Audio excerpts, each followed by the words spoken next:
Dzisiaj odbywa się w pełni ze Stanów Zjednoczonych, a wirtualnie oczywiście. Będziemy rozmawiać o najważniejszym temacie, który w tym momencie w Stanach Zjednoczonych jest przewijany przez media i przez ogólny świat polityczny, czyli wybory w Stanach Zjednoczonych. Jak Polonia może na te wybory wpłynąć, jakie mamy siłę w Stanach właśnie, które są Stanami odpowiedzialnymi za tak zwany swing vote i czy Polonia może jak gdyby mieć impact na te głosy. Panel będzie odbywał się w języku angielskim, so I'm going to switch to English right now, and I want to welcome all of my guests today. We're going to be talking about the elections in the United States, and it is the 60 million Congress from broadcasted live from United States. So Dr. Dominik Stekula, you're going to be my first guest. I want to welcome you. You're going to be you speaking from Pennsylvania, and of course you're a scholar with Piast Institute. And Piast Institute has been doing a great deal of work when it comes to dealing with Polish American work, and especially the survey that we've been putting together. So I want to ask you a couple of questions. I know you got to go and teach, so I'm going to ask you all the questions up front, so you can answer all of them and give us a perspective on. So first of all, the survey. If you can talk about it a little bit, and how important it is for Polish Americans, and how important it is to have those statistics that you've been providing with Piast Institute, for decades right now. So that would be my first question. Another question would be the Polonia votes in Pennsylvania. It's very, very famous. It's been said out loud many times that Trump won Pennsylvania in 2016 thanks to the Polish votes. So if you can maybe analyze that situation a little bit, which counties, how did we turn the counties from blue to red, and is it really true? I mean, Donald Trump, when he came to Poland in a couple of years ago, when he spoke at the Warsaw Uprising monument over there in Warsaw, he thanked the Polish people in Pennsylvania for those votes. So it is very interesting. Are they going to vote the same? Has anything changed since 2016? What are the sentiments when it comes to the Polonia votes? And will Trump win Pennsylvania again with the Polonia vote? So I'm going to leave you with those two questions. Before you go, I'm going to answer two more, but I'm going to turn the voice over to you right now. So Dr. Dominik Stekula from Piast Institute, representing Pennsylvania today. Thank you, Grzegorz, for your kind words and your invitation. Very happy to be here today. Regarding the survey, I'm sure many of us have been asked many times, kind of how does Polonia vote? What are the political affiliations? Where do we live? A lot of questions like that that unfortunately do not have a good answer because there's not a lot of reliable, concrete data. We have been trying to change that at the Piast Institute, which is based in Detroit, by the way. And we have been trying to do that by conducting surveys of Polish Americans. We started our first survey in 2009. We did a follow-up in 2010, and then we did another one in 2013. Those were all done by myself under the direction of Dr. Thaddeus Radziłowski, who has since passed away in 2018, and we're trying to kind of continue his legacy and continue to make an impact by doing a survey this year as well. It's been a long time. A lot has changed. We're trying to dig deep, try to understand not only political affiliations but just broader issues surrounding our community. So things like what's important to us. Whether people belong to organizations, whether they teach their children English, whether the extent to which they're involved in communities, community groups, etc. So there's really multi-layers to this, kind of the importance of identity to kind of who they are, the importance of Poland to who they are, the connection they feel with Poland. We're really trying to be very comprehensive. The survey is available at PolishAmericanStudy.com. If you're interested, I would really appreciate anybody here to take it and to promote it within their network. Again, it's PolishAmericanStudy.com. Piast Institute is a nonpartisan, independent organization. We do not endorse candidates. We're not explicitly political. We're just trying to be you know, an analytical group that provides other Polish American groups with the data they need to kind of do their work and do it well, and kind of allow our community to thrive and know as much as we can about ourselves. So again, it's PolishAmericanStudy.com. The survey is fully anonymous. It takes about 30 minutes to complete. It's pretty long. It's mostly because we're trying to be very comprehensive in terms of the questions we're asking and the kinds of things we wanna learn about ourselves. You know, you can skip any question you don't feel comfortable answering. Again, there's no kind of political agenda there. It's all just for the benefit of Polonia, trying to figure out kind of who we are and where we're headed in the 21st century.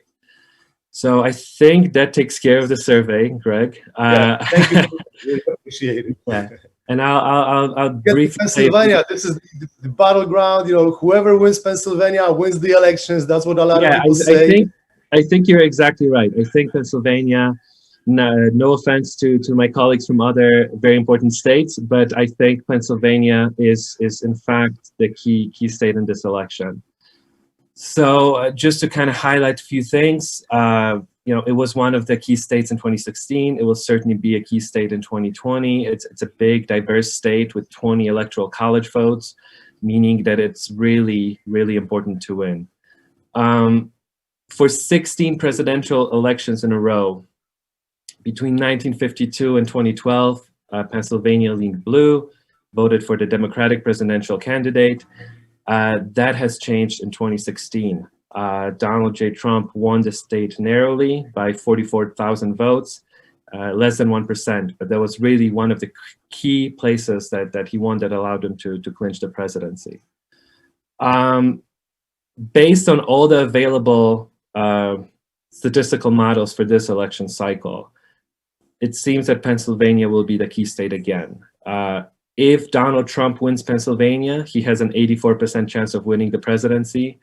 If Joe Biden wins Pennsylvania, he has a 96% chance of winning the presidency. So it really seems to be hinging on those 20 electoral votes from Pennsylvania.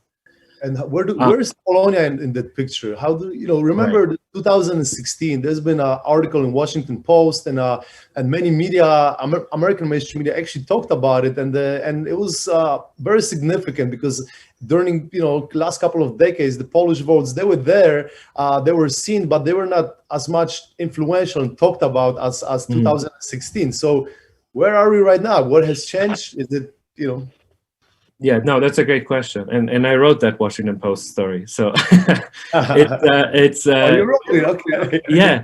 So the thing is, there's obviously Polish Americans in Pittsburgh and in Philadelphia, but the most Polish American areas in the state are in the Scranton-Wilkes-Barre area. So Luzerne County, Lackawanna County, Wyoming County. These places are some of the most Polish places in the United States. Luzerne County is about 18% Polish. Lackawanna County is 12% Polish. Wyoming County is 10% Polish, I believe. So these are, fairly dense areas where people who identify as Polish or having Polish ancestry live. These were the places that proved to be key for Donald Trump, especially Luzerne County. So Luzerne County was a place where Barack Obama won in 2012. In 2016, the place was one of the pivotal counties across the U.S. that switched to Trump support. So that is really the key aspect of the influence of the Polish American vote in the state. Because of the nature of the kind of big urban metropolitan areas of Pittsburgh and Philadelphia, these places are likely to vote for Biden. But in those counties in the Northeast, Luzerne and Lackawanna, these are the key places that would be absolutely crucial to whoever wins the state. So as I said, Luzerne County, Lackawanna County, Luzerne was Obama County that flipped to Trump, and that was one of the key sources of his victory in the state. Got you. And let me ask you on that. So has anything changed since 2016? In your opinion, in your analysis, of course, are those counties likely to vote the same, or are they leaning towards any specific candidate right now? What are the sentiments within Polonia? And also, if you can derive from Polonia and go into the whole state, do you think Pennsylvania is going to go blue or red during this election? And what are the sentiments in the state, especially that we are just a few days away from the elections? Yeah, so we don't have very good hard data on Polish Americans in Pennsylvania. Everything we do have is anecdotal. I suspect that that it will be very tight. Those places, Luzerne County, Lackawanna County, they're probably going to be the determinant factors of kind of how Pennsylvania swings as a state. And one kind of complicating factor for Donald Trump is the fact that Joe Biden is from Scranton. So the fact that he is local from that area, he plays that up quite a lot. Joe from Scranton, that might impact the election in that region specifically. Whether Biden will win these counties, it's really hard to tell. I think it's going to be very close. It will be probably within 10,000 votes or so. But this is the only thing that really changed since 2016. Hillary Clinton was not a very well-liked candidate. She didn't have any personal connection to that region. Voters in that part of the state kind of felt abandoned by the Democratic Party. Now the candidate that's on the ticket is somebody local, and that might potentially change things around a bit. Let me jump in, Dominic. In your opinion, as far as because we kind of dealing with Polonia as well, what Polish Americans in Pennsylvania can do better in order to have more influence and kind of even strengthen the political potential of Polish Americans in Pennsylvania? Are there any Polish candidates or Polish descendant candidates that were endorsed by any party in Pennsylvania that you are aware of? What is like the political game when it comes to Polonia and Pennsylvania, and what could we be doing more, or the Polonia from Pennsylvania could be doing more in order to make this stronger for the next elections? I'm not aware of any candidates. I think running candidates is probably the most effective way to kind of increase our political power as a community. Polish American community in Pennsylvania is pretty fragmented. Kind of Pittsburgh exists on its own. Pennsylvania exists on its own. The kind of Scranton area, Wilkes-Barre, Luzerne County, that kind of exists on its own. And they're kind of three distinct communities in many ways. So I think the key for the Polish Americans in Pennsylvania going forward is trying to unify, trying to network, trying to run candidates and try to get some impact that way. But for now, it's almost like three distinct communities, and that presents some challenges because we're kind of diluting our influence that way. It's good to know. I mean, I hope Piast Institute is going to be doing much more in Pennsylvania since you guys are so close, and hopefully, since we are so united, even like with the 60 million Congress, we have platforms like this where we can exchange ideas, and I'm really looking forward. You're probably not going to be able to hear Brian talk about Buffalo, but there's some great examples of how it could be done and it could be effective. But you can always go back to this panel afterwards and look at it again. So, Dominic, before we're gonna let you go, because I know you are constrained on time and you have to teach. Just one last question: in your opinion, how will the country and the foreign policy of United States look like after the elections? If Joe Biden wins and if Donald Trump wins, what will change? What will stay the same? Which direction we will be moving? Foreign. I'm a Americanist, so like I don't really study foreign policy. So I don't really necessarily want to kind of throw away any opinions. I'm trying to keep my analytical hat on. In terms of kind of as a Polish American community and kind of respective policies of Biden and Trump towards Poland. I mean, with visa waiver being taken care of now, being such an important issue for so many people in the community, I think part of the issue for us as a community is to really try to understand what is the next big issue for Polish Americans. What do we want the U.S. policy towards Poland to look like? And kind of, you know, that for a very long time, the visa waiver was the thing that people centered on. And that was a kind of rallying cry of why we need, you know, the kind of action that we need the U.S. government to take towards Poland. With that being off the table now, with President Trump adding Poland to the visa waiver program, I think part of kind of what we need to do as a community is try to define some of these issues so that we can hold any kind of candidate accountable to that standard. So I think the key aspect now is trying to figure out, well, as a community, what do we care about? What do we need the policy of the United States towards Poland to be like? And I think that's the key issue that we're also trying to figure out with our survey with the Institute. Great. Dominic, thank you so much. And thank you for all the great work that you're doing. Hello? Thank you. And the survey, we're definitely going to support it. And I also encourage all of the leaders here and all of the people watching and listening to take part in that survey, because it will determine the way people portray us in America and also in Poland for the next decade. So it is, you know, Piast Institute is the only Polish think tank in America. And I know your work. I had the privilege of knowing Dr. Radziłowski. He was, you know, huge inspiration. So we totally support it, and the 60 Million Congress is behind you, and we're definitely going to help you with making sure that this survey is successful. And again, thank you for your time. Thank you for all your great work, and we're looking forward to more chats, and definitely looking forward to help you with the survey. Thank you very much, and really enjoyed being here. Thank you. Thank you, Dominic. Thank you. So now we're gonna go. We're gonna turn to Ohio, where we have Connie Adams, who's a second-generation Polish American, former director of marketing and advertising with Cleveland International Auto Show. Prior to that, executive positions in radio and television, Atlanta, Minneapolis, Cleveland.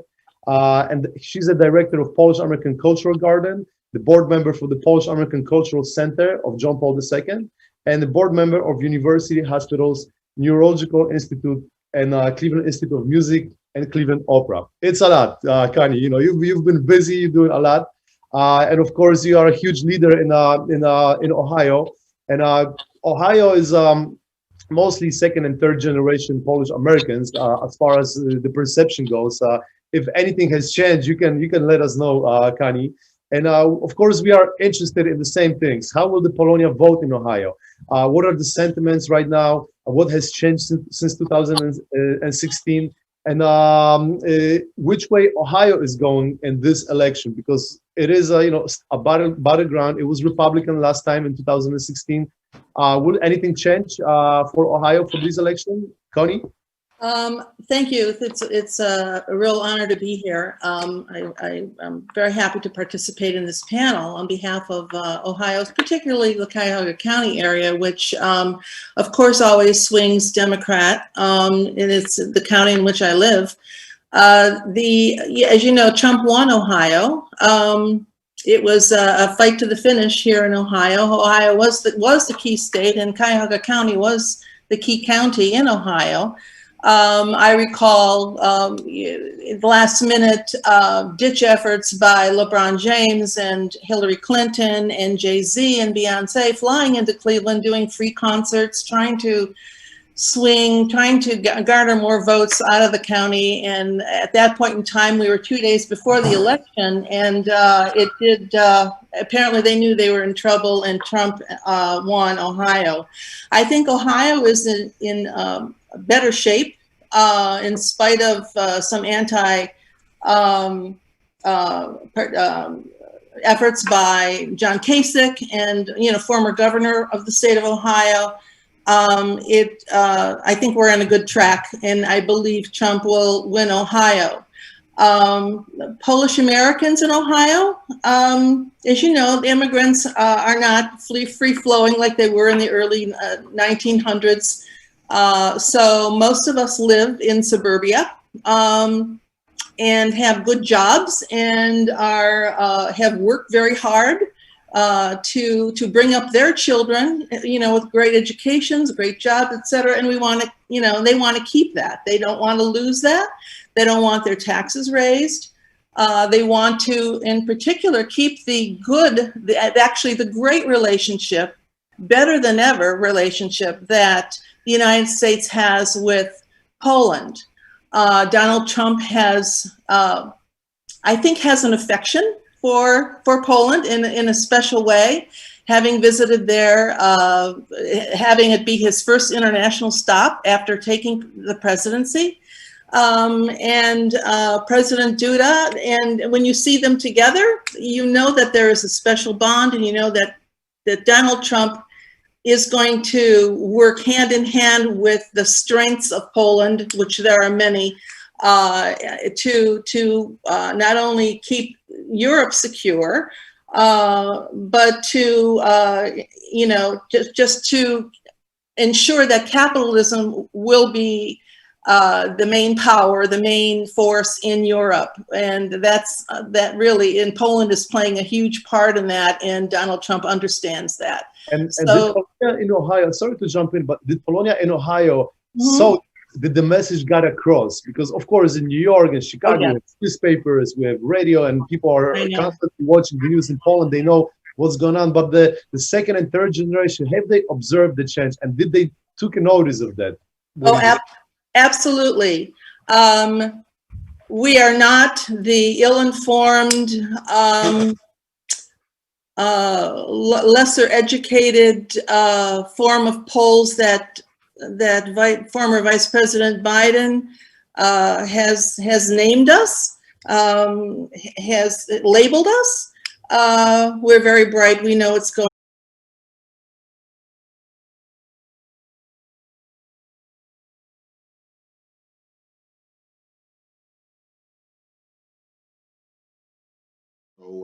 Or at least I used to fly before the virus.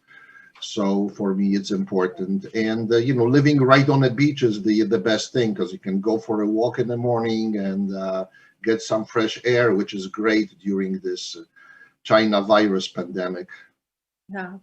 If we get down, I'll look you up. Sure. It'll be a pleasure, Connie. The next rally for either candidate in Florida, I'll fly in even as an observer. That would be great. So in February, we'll do that in February. I'll come down. But what election is that going to be? That's going to be like, unless the lawsuits are going to be extending and they're going to have another election or something. That'll be interesting.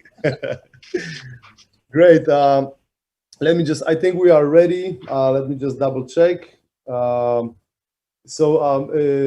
Panie realizatorze, możemy już kontynuować?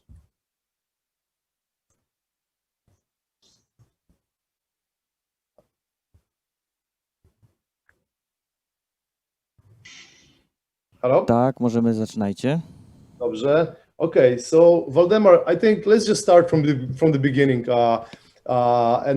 You know the question. We're just going to focus on the Kurier Polski briefly, and the importance of the Polish American media being in Polish and in English, and the job that you've been doing, of course, and then Wisconsin. You know the question. So okay. So again, Michał Kruszka, the founder of the Kurier Polski, said in 1888 that the most important mission for the Kurier Polski is fighting for the Polish interest in United States. That was 10 years before famous Dmowski saying that we are the Poles and we have the Polish business to do. But actually the Kurier Polski was the first one with the mission here in United States when the Polish country, the Polish state didn't exist. So we would like to actually revive the same spirit, because the mission of the Kurier Polski was, till the moment that they were ended, didn't change. It was still the same. The Kurier Polski actually was promoting engaging Polish community to U.S. politics. Kruszka just become the state senator. After 3 years, he established the paper. So he had the big influence on the United States and Wisconsin politics. We have to remember that Wisconsin produced 4 important US congressmen, and I'm just going to point them.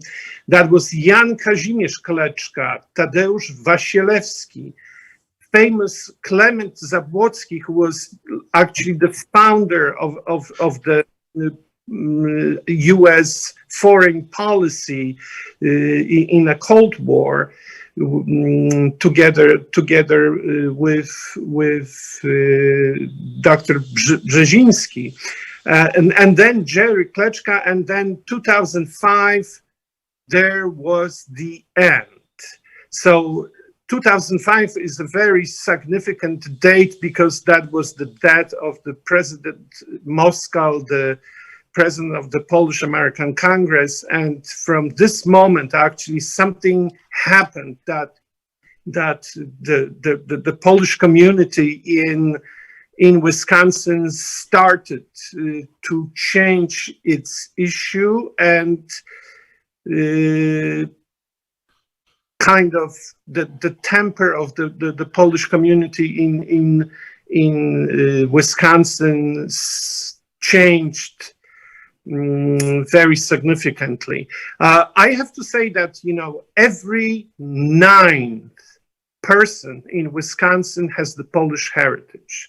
There are counties like Stevens Point County that 75% of the people have Polish heritage, but there is no formalized groups who can actually engage.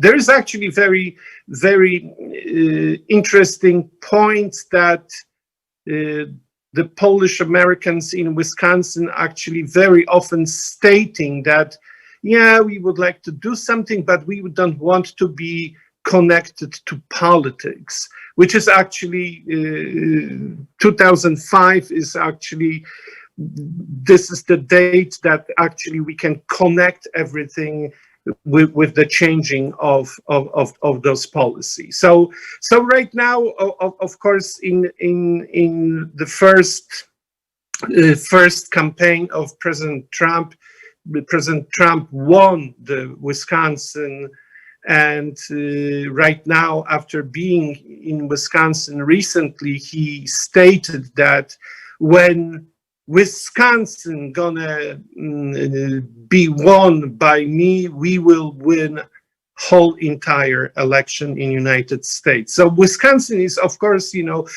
like Pennsylvania and different swing states, very important place to be, but I think we have to basically get to the values of the Polish American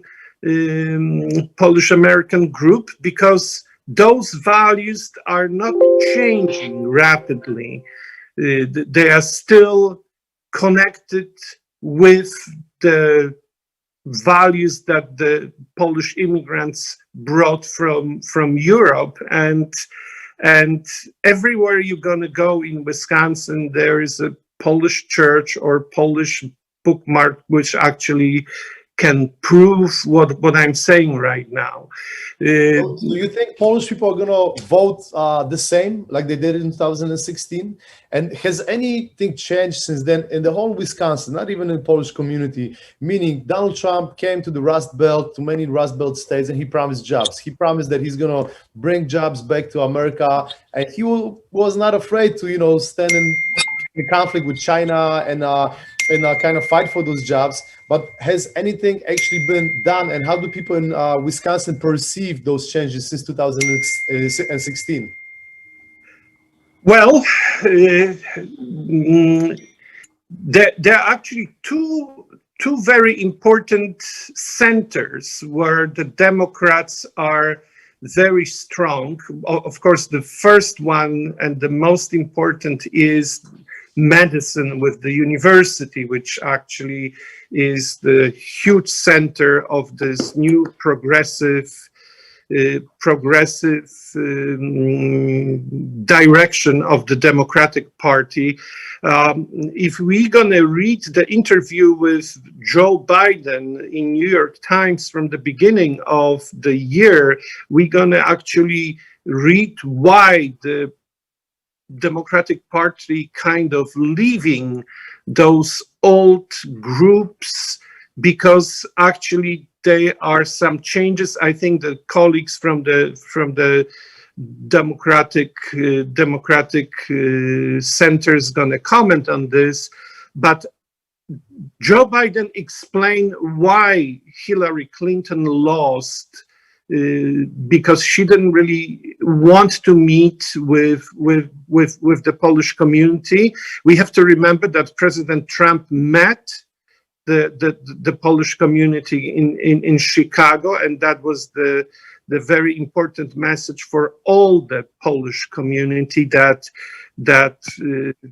President Trump is still remembering about Polish Americans.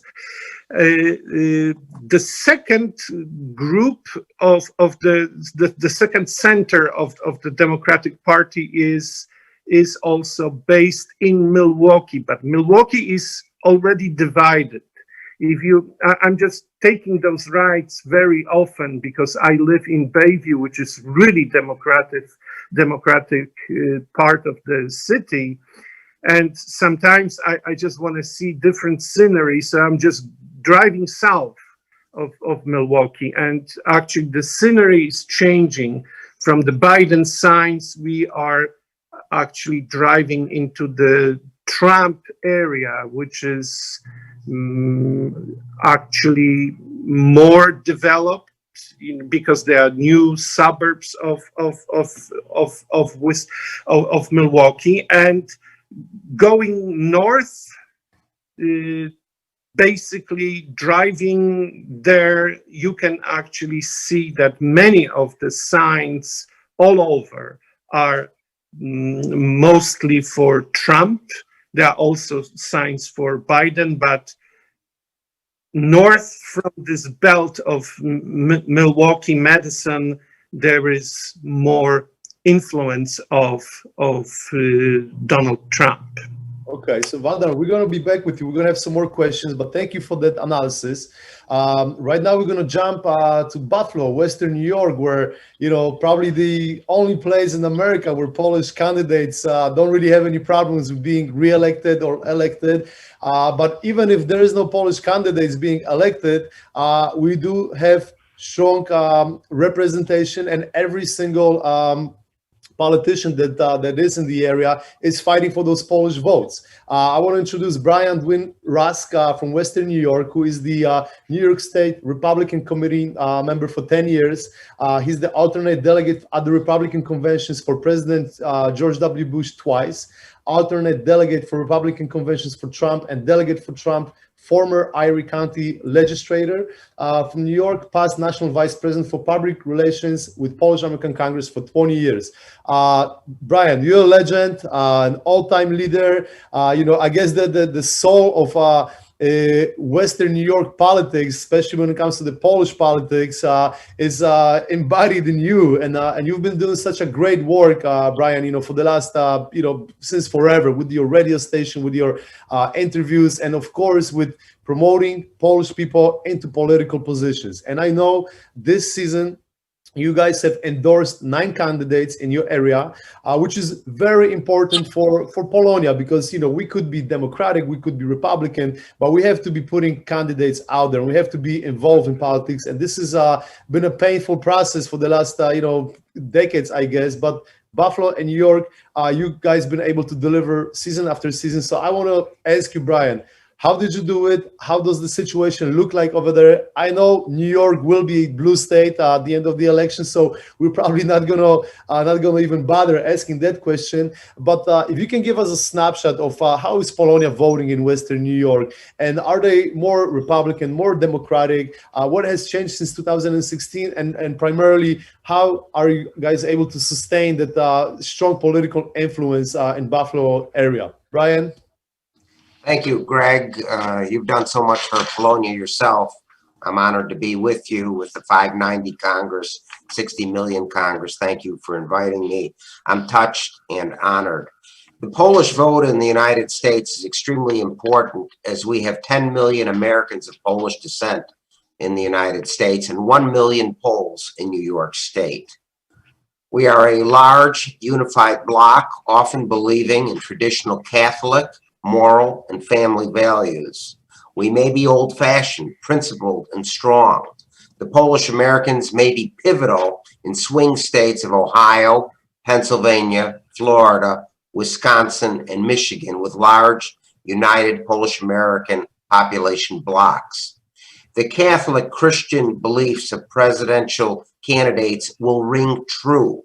I believe in Donald Trump with his pro-life, pro-family, pro-religion, pro-national defense views. They will appeal to Polish Americans in the swing states.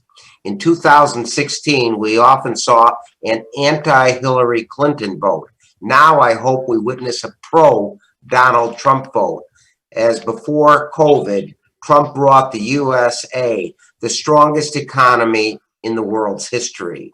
Poles love to work hard, and Trump brought Poles great prosperity, growth, and independence from governmental support.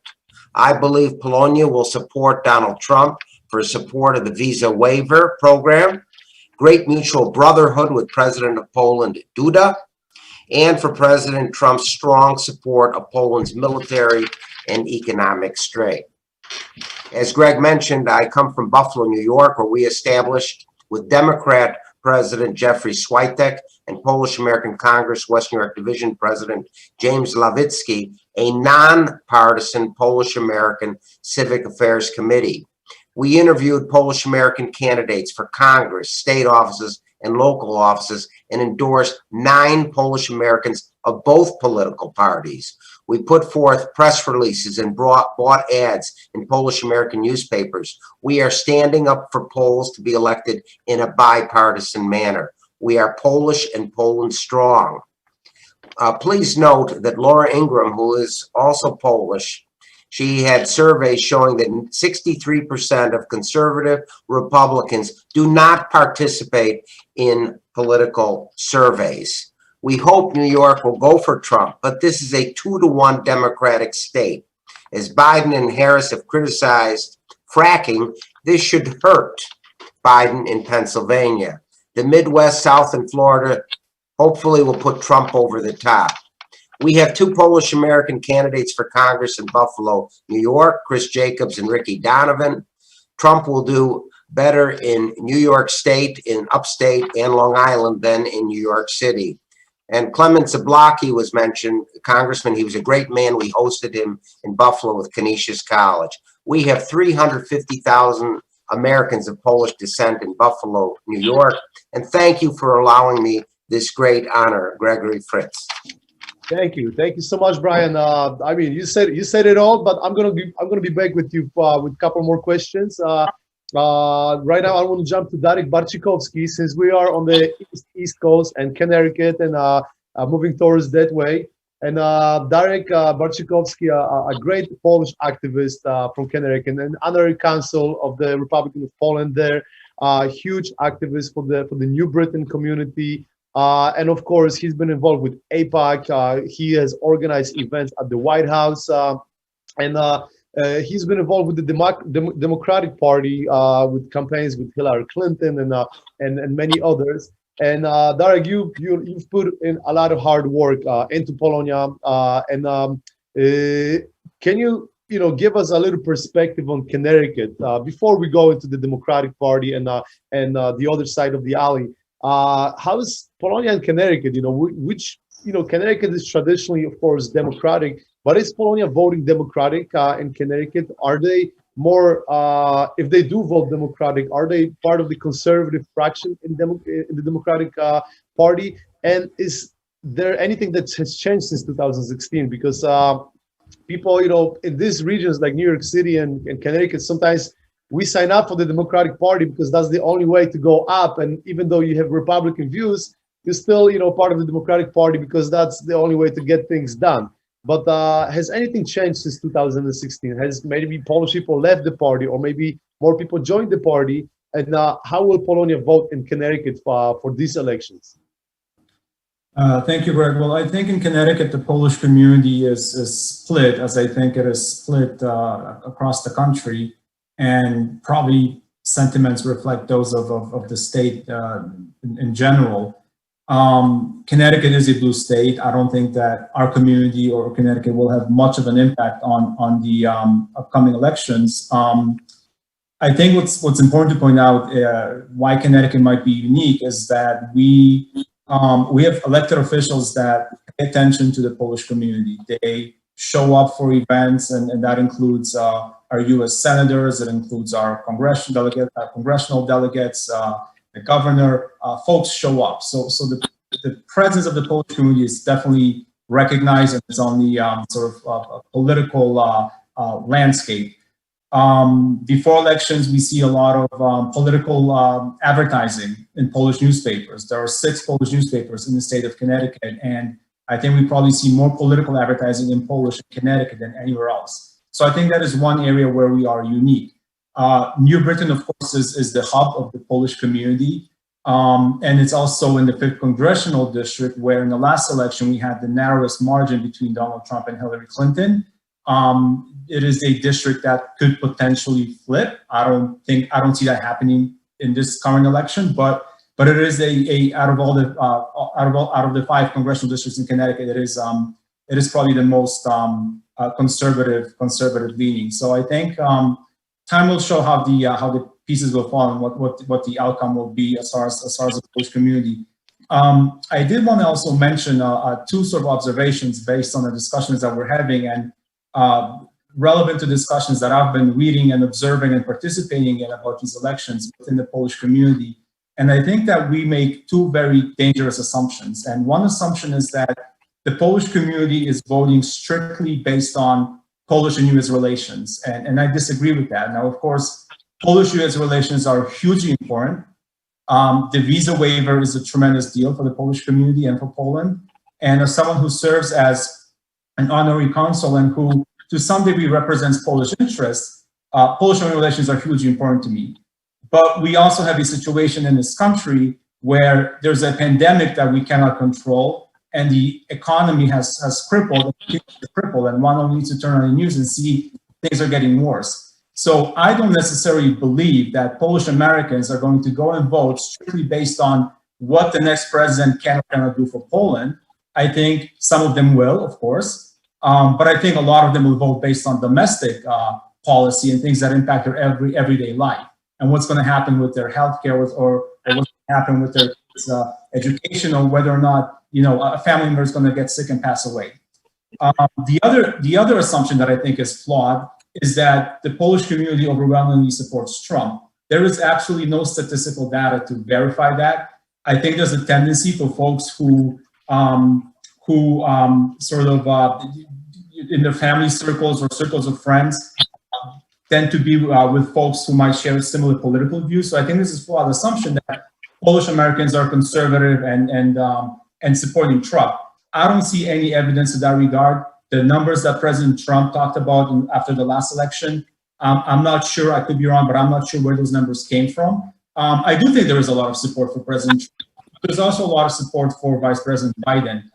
So I think assuming that Polish Americans overwhelmingly support President Trump because of his policy towards Poland is a flawed idea. And one only need to look at the last Polish presidential elections, where we had a lot of very liberal centers of Polonia that voted and supported a more liberal option. Now, of course, those were dual citizens of Poland and the United States, so perhaps we cannot compare them to Polish Americans who are not dual citizens, But again, there is just no statistical data to support that Polish Americans overwhelmingly support President Trump. And I believe that Polish Americans are split just as the nation is split. Great, thank you. Darek, I have a couple more really important questions for you, but since we are on this topic, Zygmunt, what do you have to say about that? Polonia for Trump, you know, are there any statistics out there that deal with the support, the overwhelming support that everybody thinks the Polonia has for Donald Trump? And, you know, why Polonia for Trump, and why should we support Donald Trump? And what is your opinion to what Darek just said? Well, in 2016, Polish Americans here in Florida, where I live, overwhelmingly voted for Donald Trump.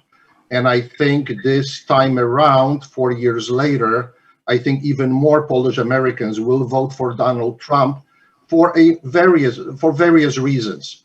4 years ago, it was an election between the Democrats and Republicans.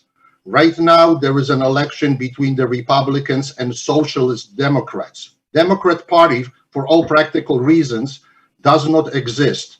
If JFK was alive, he most likely would have been a Republican now. Democrat Party went so far left, it's beyond any understanding by the Polish community, and it certainly doesn't meet their ethical and political views.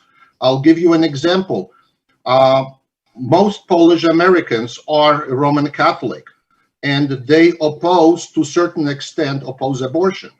Now, in liberal states like in New York, most people don't know that, a woman can have an abortion up to the 9th month of pregnancy, literally up to the delivery of the baby. And then if during the abortion the baby is born, the doctors and the mother can make a choice whether to allow that baby to live or not. This is something that totally contradicts the Catholic values of Polish Americans. The second issue is the safety of Poland. I mean, most Polish Americans, especially those who were born in Poland and came to the US later as immigrants, they care about Polish freedom. And I'll have to tell you, we were shocked on a very specific day that I have to mention. This is September 17th, 2009, the anniversary of the Soviet invasion of Poland. What did Obama and Biden do on that day, September 17, 2009? They made a reset agreement with Vladimir Putin, and in accordance with that reset agreement, they decided to freeze building up the US military base, the anti-missile defense system base in Redzikowo, Poland, next to Słupsk. And for all practical purposes, that construction was frozen until Donald Trump took over. And now the Redzikowo base, which protects Poland from missiles coming in from various locations, but also from Russia, this base is almost finished. And I speak as a person who's been to the base, because I was, one of the consulting engineers and the lead fire protection engineer for the Redzikowo base. So I'm very familiar with that project. In addition, as we know, Trump moved already another 1,000 US military into Poland. And right now there are talks for another 15 to 20,000 US troops, probably coming mostly from Germany, into Poland to reinforce the eastern flank of NATO. This is absolutely crucial to the security of Poland, and especially, if we look at the speech of former, late President Lech Kaczynski made in Georgia, where he clearly indicated that, oh well, now the Soviet Union or Russia at this point, attacked Georgia. The next will be Belarus, and after Ukraine, and then possibly even Poland. And and what's happened? Well, Obama went to meet with Medvedev and told him, well, in a second term, I'll have more flexibility. What's happened in a second term of the Obama-Biden administration? Russia invaded Ukraine and took over Crimea. These are the results of, well, we'll have more flexibility, kind of talk with dictators like Putin. And Polish Americans understand that the freedom of Poland really depends on who is in the White House. And now, you know, with all the scandals coming out and the Hunter Biden laptop and the Devin Cooney emails that were just 2 days ago announced and publicized by our Polish American friend Matthew Thurmond, and so forth and so forth. We all know that the Biden family is deeply involved financially with Putin allies, and the Russian mafia, specifically the wife of the late mayor of Moscow, who is the third richest woman in the world, an oligarch and connected to Putin. If they have hooks, they transferred $3.5 million to Hunter Biden, and there is proof of that. This is no hearsay. This is no conspiracy. There are official government documents proving that, and God knows how many other chunks of money came in from Russia into the U.S. to be laundered by Hunter Biden with his father's knowledge. So that compromises Joe Biden as far as the Russian situation. Another aspect, and you know, Darek is right in this respect, is not only foreign policy, but it's also domestic policy. And what we have in domestic policy, well, Polish people like safety, they like security. They don't want riots on the streets with BLM and Antifa burning the cities, and a lot of these cities where Polish Americans live. And they realized that during the first two debates, the presidential and vice presidential debates, the Democratic candidates failed to condemn Antifa and BLM. They failed. They did not even address this issue. This was the biggest story at the time of the first presidential debate, and they didn't condemn it. They were asking Trump to condemn some, you know, right-wing organizations like KKK, which he did many, many times before, but they had no position on BLM and Antifa burning the cities, which means that they have the support. For a long time, if you went to antifa.com through any Google searcher, it was directing you directly to Joe Biden's website and Joe Biden's fundraisers. I mean, that, you know, that speaks volumes. Then the third thing is your wallet. I mean, are we better off now than we were 4 years ago? Well, we were certainly much better off in January, February this year, because the economy was growing. The stock market went 40% or more up. Everyone who has money in retirement funds, IRAs, 401ks, saw the increases of those funds. People were making more money. Average family, I believe, made about $6,000 a year more than when Donald Trump got into the office. The unemployment was the lowest ever in the history of the United States. This is a huge accomplishment of the Trump administration, which cut a lot of bureaucracy and lowered the taxes for the individuals, all, you know, of all income groups, and for the corporations. And the corporations create the jobs. If the corporations, and I'm a business owner, so I know that if the corporation pays less taxes, the corporation has money to invest, to hire more people and to expand, and then brings it jobs. And people are, you know, very much concerned about that.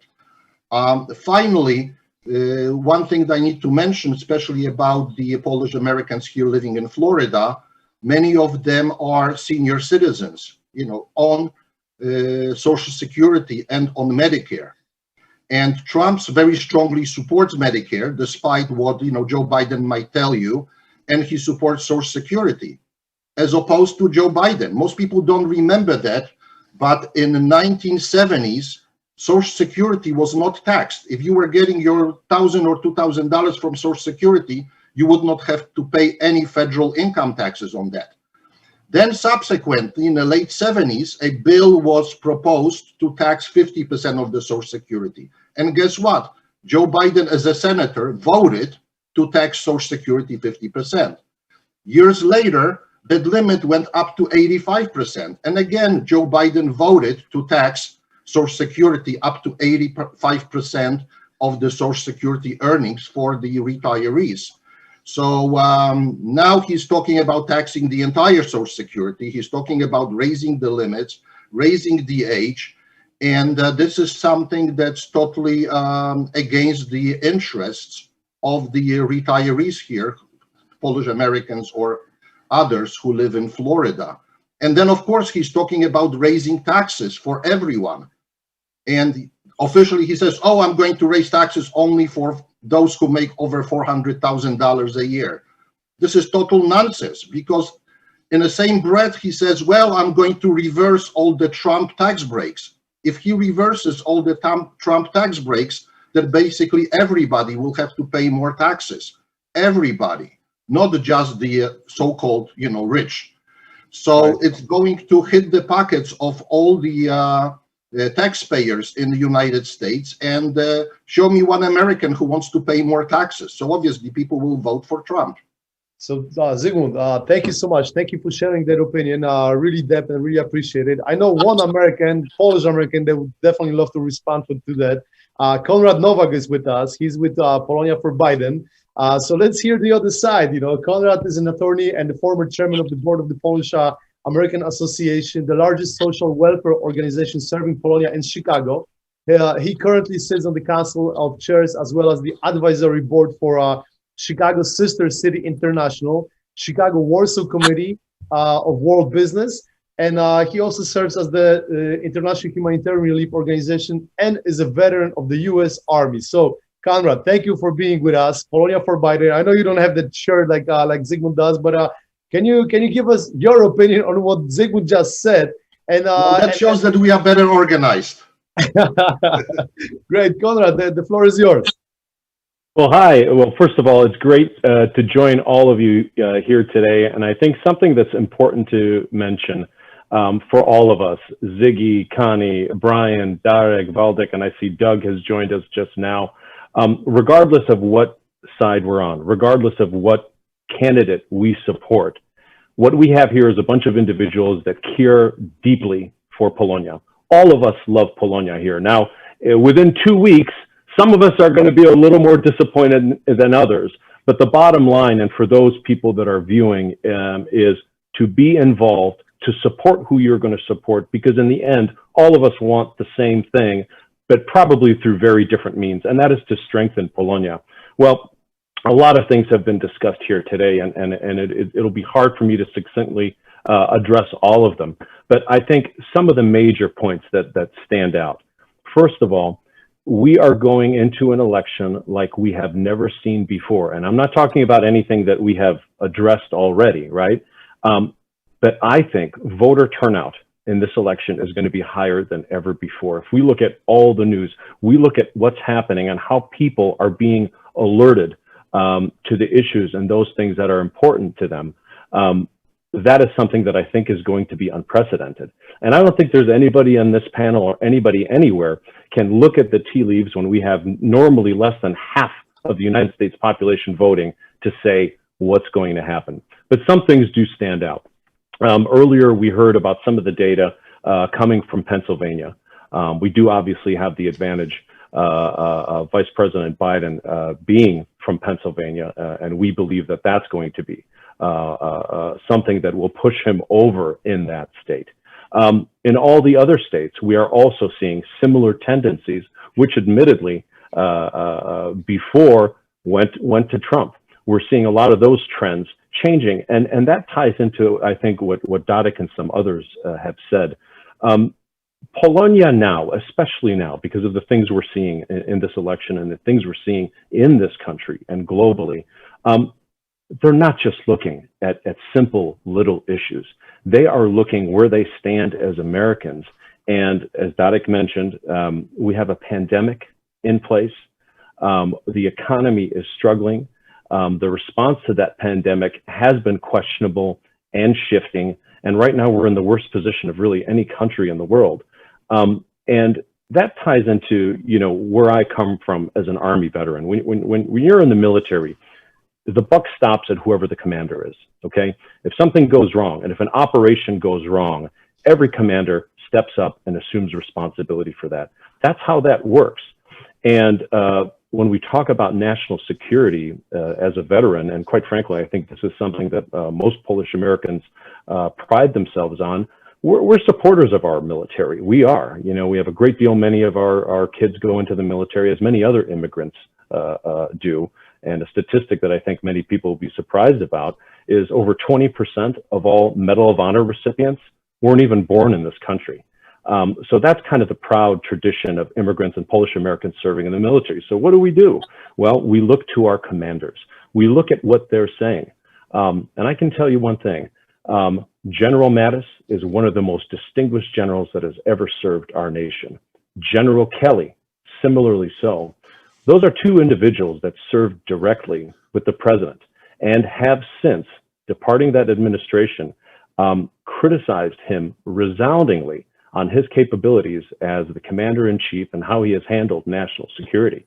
That is something that I think is resonating, at least in the people that I'm talking to in the Polish community, and really Republicans generally. I mean, I'm a veteran. A lot of my colleagues tend to be conservative, right? That's where they are. But when they hear something like that, that causes them pause and concern. And just the other day, and this is really, really upsetting, just the other day when President Trump retweeted some conspiracy theory that Osama bin Laden was not killed, that was somehow a cover-up by the Obama and Biden administration. Well, that drew the ire of the Republican Navy SEAL that pulled the trigger and killed him. And he went on and he said, that is unacceptable. You're tramping on the dead bodies of all of the soldiers that have served, the Navy SEALs that were out there and other special operations. You cannot have that type of disruption. And the morale effect that has on troops, when I talk to people that are active duty military and all the polling there, the president's support has gone down tremendously. And that has a terrible effect on our national security when we're looking at the commander-in-chief, and we're seeing that. That's destabilizing, and the turnover in the White House has been really unsettling. And I think Polish Americans are noticing that. Let me interrupt you for a second there, because I want to jump into that. Because one of the things that has also raised a lot of eyebrows recently is Joe Biden comments on Poland, and you knew this question was coming, because he pretty much leveled Poland with Belarus and North Korea and called it a totalitarian regime. Of course, we can discuss the issues of the justice system in Poland, the rule of law, but to call Poland a totalitarian regime was very insulting for a lot of Polish Americans. And some people claim that he didn't even become a president, and he already insulted some of the key allies. And Poland and Hungary, of course, which have been loyal, we've been transferring troops from Germany into Poland. And Poland, as an example, is one of the NATO members that has over 2% of funding of the army, which we pride ourselves with that. And then Trump really bragged about it, and that's why he had a problem with Germany and all of these other countries not contributing enough to the security.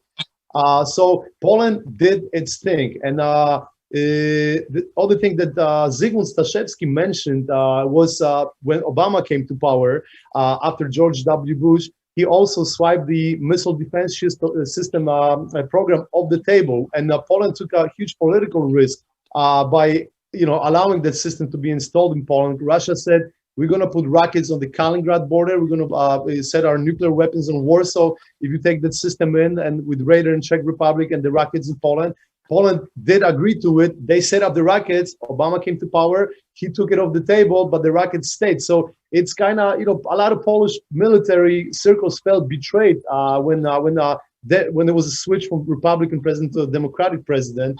And right now, with those remarks, a lot of people in Polonia are saying, why should we support Biden? Why Polonia for Biden when he is insulting us, or he's not knowledgeable enough, or he should be informed. Maybe it was a gaffe, but again, he should definitely apologize for it. And he also, indirectly called us not intelligent people when he said that we don't go into the Polish American club. We went to the intelligent people. I'm sure you heard those comments out there. So how do you respond to that? And how would you justify Polonia for Biden? For those people that are still don't know who they're going to vote for. Sure, and of course I knew you would ask that question, and every single person that cites that to me, the first thing I ask them is, did you actually read the New York Times editorial, or did you read something else? And everyone says, no, I read something else. I said, go read the New York Times editorial where it's the inclusion, and you quickly see that the context, as it relates to Polish Americans and the clubs and all of those things, that relates to a discussion of a prior campaign, right? It discusses what was done in a prior campaign, and possibly, you know, and some of it rightfully so, on what was done and what was not done, and not just to Polish Americans, but discussed more broadly. And I think that related to what people thought the polling would be, and we all knew that the polling was wrong at that time. So I think a careful of reading that doesn't suggest that.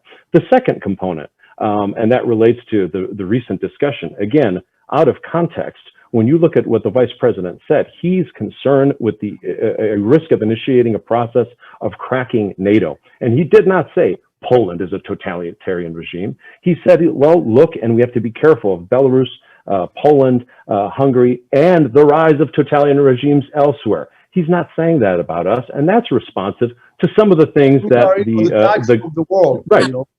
Right, and you see some of the concerns that have been happening with civil rights and other issues in Poland. However, the Polish government there and has been doing a lot of wonderful things, and I think that is acknowledged too. But what it is I think it shows more a concern that Poland is this shining beacon of democracy. More than any other nation after 1989, what they have accomplished, it's a recognition that that must remain so.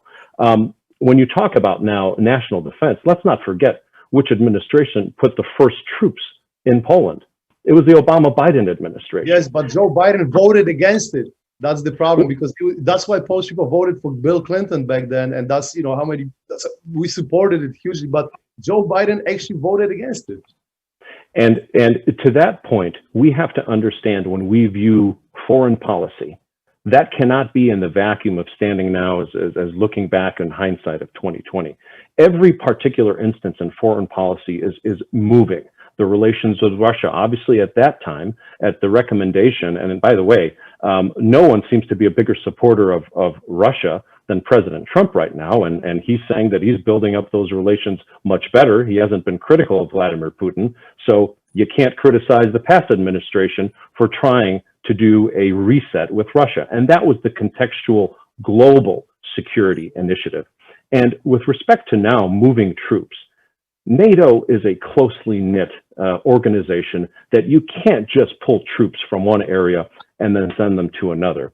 And so many in the military were actually very upset when he withdrew, or says he's going to withdraw, from Germany to send to Poland. In some ways, that isn't exactly what we want. And so, you know, my expectation with the consistent collaboration with Poland and their military throughout the world, that is going to continue, because it has to continue, because above all else, Biden recognizes the threat that Russia really plays to Poland's sovereignty. Right, exactly. And, you know, there's also the politics, you know, why should we keep the troops in a country that doesn't give enough to the NATO? And then we have this committed country that provides the money and is willing to pay for it. And we need the security on the eastern flank of NATO. So we'll talk more about that. I want to switch back to Darek, because Darek, I know you got to go. Just the final comment from you. If you can respond, you know, to what has been just said, but also I wanted to ask you before about your, you know, about the Democratic Party and the Clinton 2016 campaign and the Biden 2020 campaign. How are the Democrats approaching those campaigns? And is there anything that you wish could have been done more when it comes to Polonia and the Democratic approach towards getting those votes?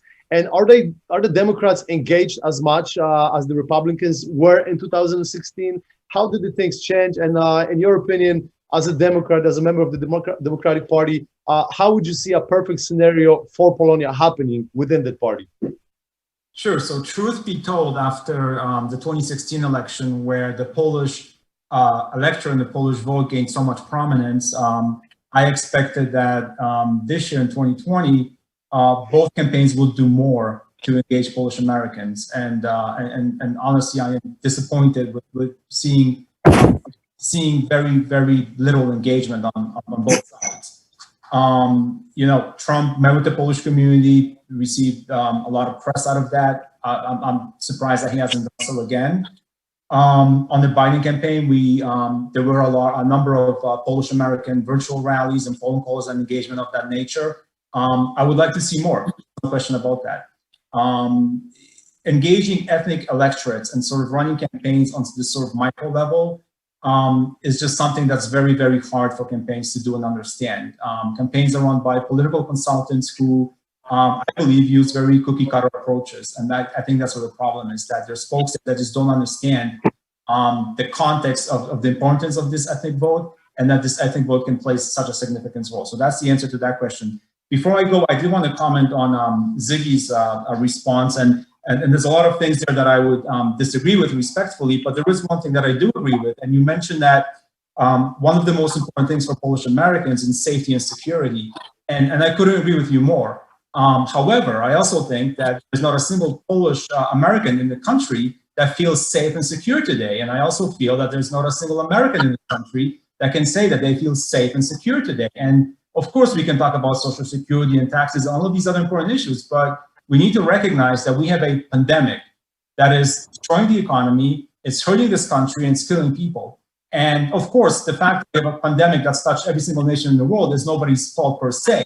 But how we respond to this pandemic and how we take care of our people is up to the administration. As Conrad mentioned, the person who's in charge, and that's where the buck stops. And the response that we have seen has been absolutely horrendous. So I do agree, safety and security are of foremost importance to Polish Americans and to the nation as a whole.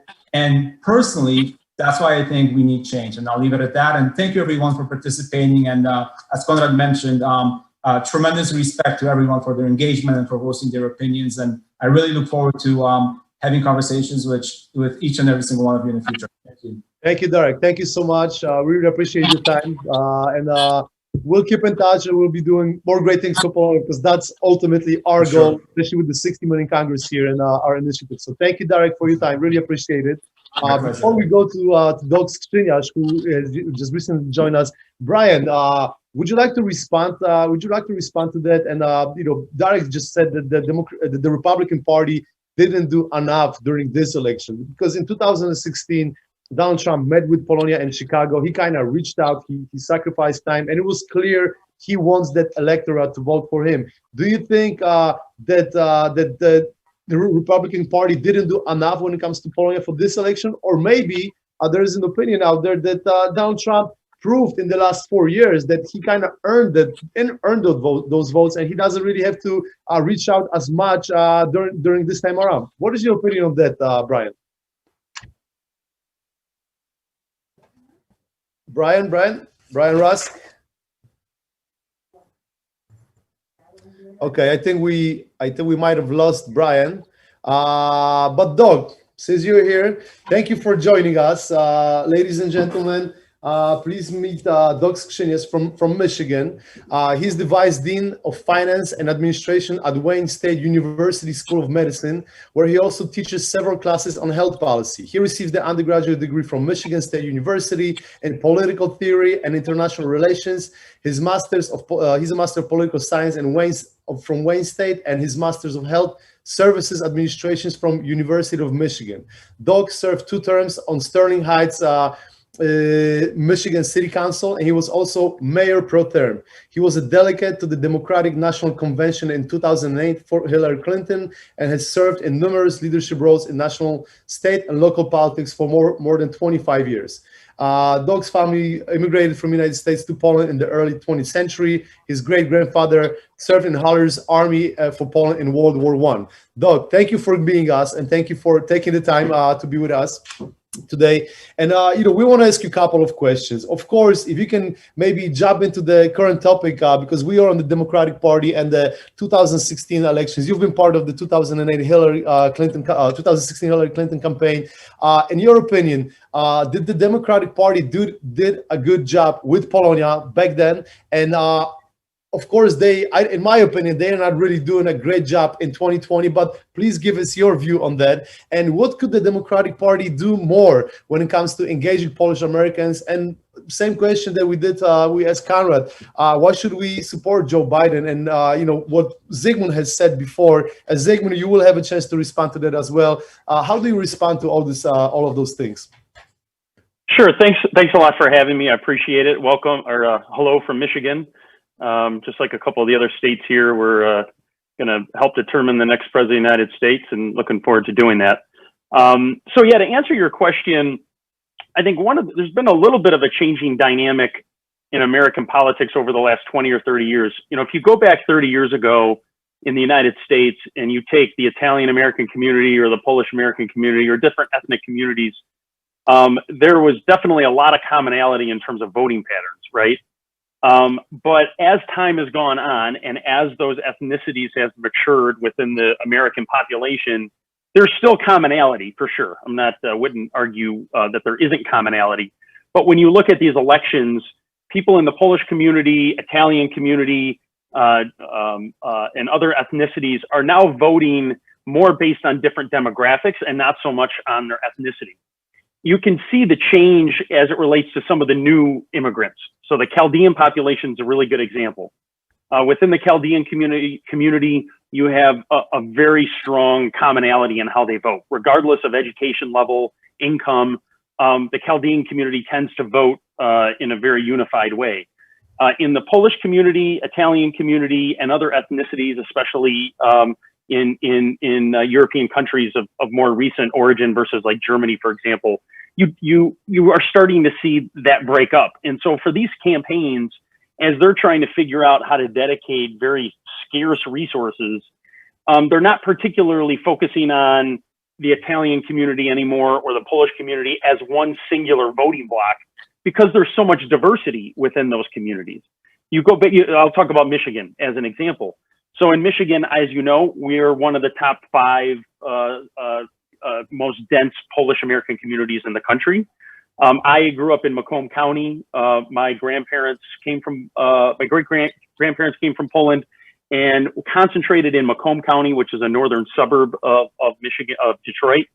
And there's a lot of Polish Americans in Macomb County, and also in Michigan in general.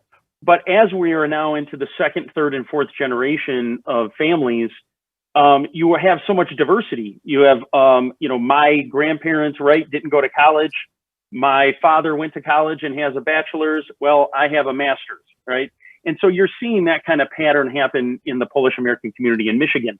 Another example is, obviously, we have a lot of manufacturing in Michigan, right? So auto industry is very strong, which means we have a lot of engineers. And actually quite a few, if you look at Ford, GM, and Chrysler, a lot of Polish American engineers. And if you look at who their parents were, they were 1st or 2nd generation Polish Americans. But as the grandson or granddaughter or great-grandson or great-granddaughter, they have their PhD in engineering now, or a master's in engineering. And so those communities are very diverse. So a long way of answering your question is, I think when it comes to both the Biden and the Trump campaigns, it's very difficult for them to dedicate a lot of resources in terms of actual voting blocks in the Polish community, just kind of defending both campaigns a bit. I think they both could do a better job reaching out as it pertains to actual policy and after the election, because that's when really the policy is going to happen, and they need to make those inroads into the Polish community to help guide their policy moving forward. But in terms of the actual elections, I mean, just defending them both campaigns a little bit, it's kind of hard to dedicate a lot of dollars to a segment of the population that just doesn't vote in a very uniform way.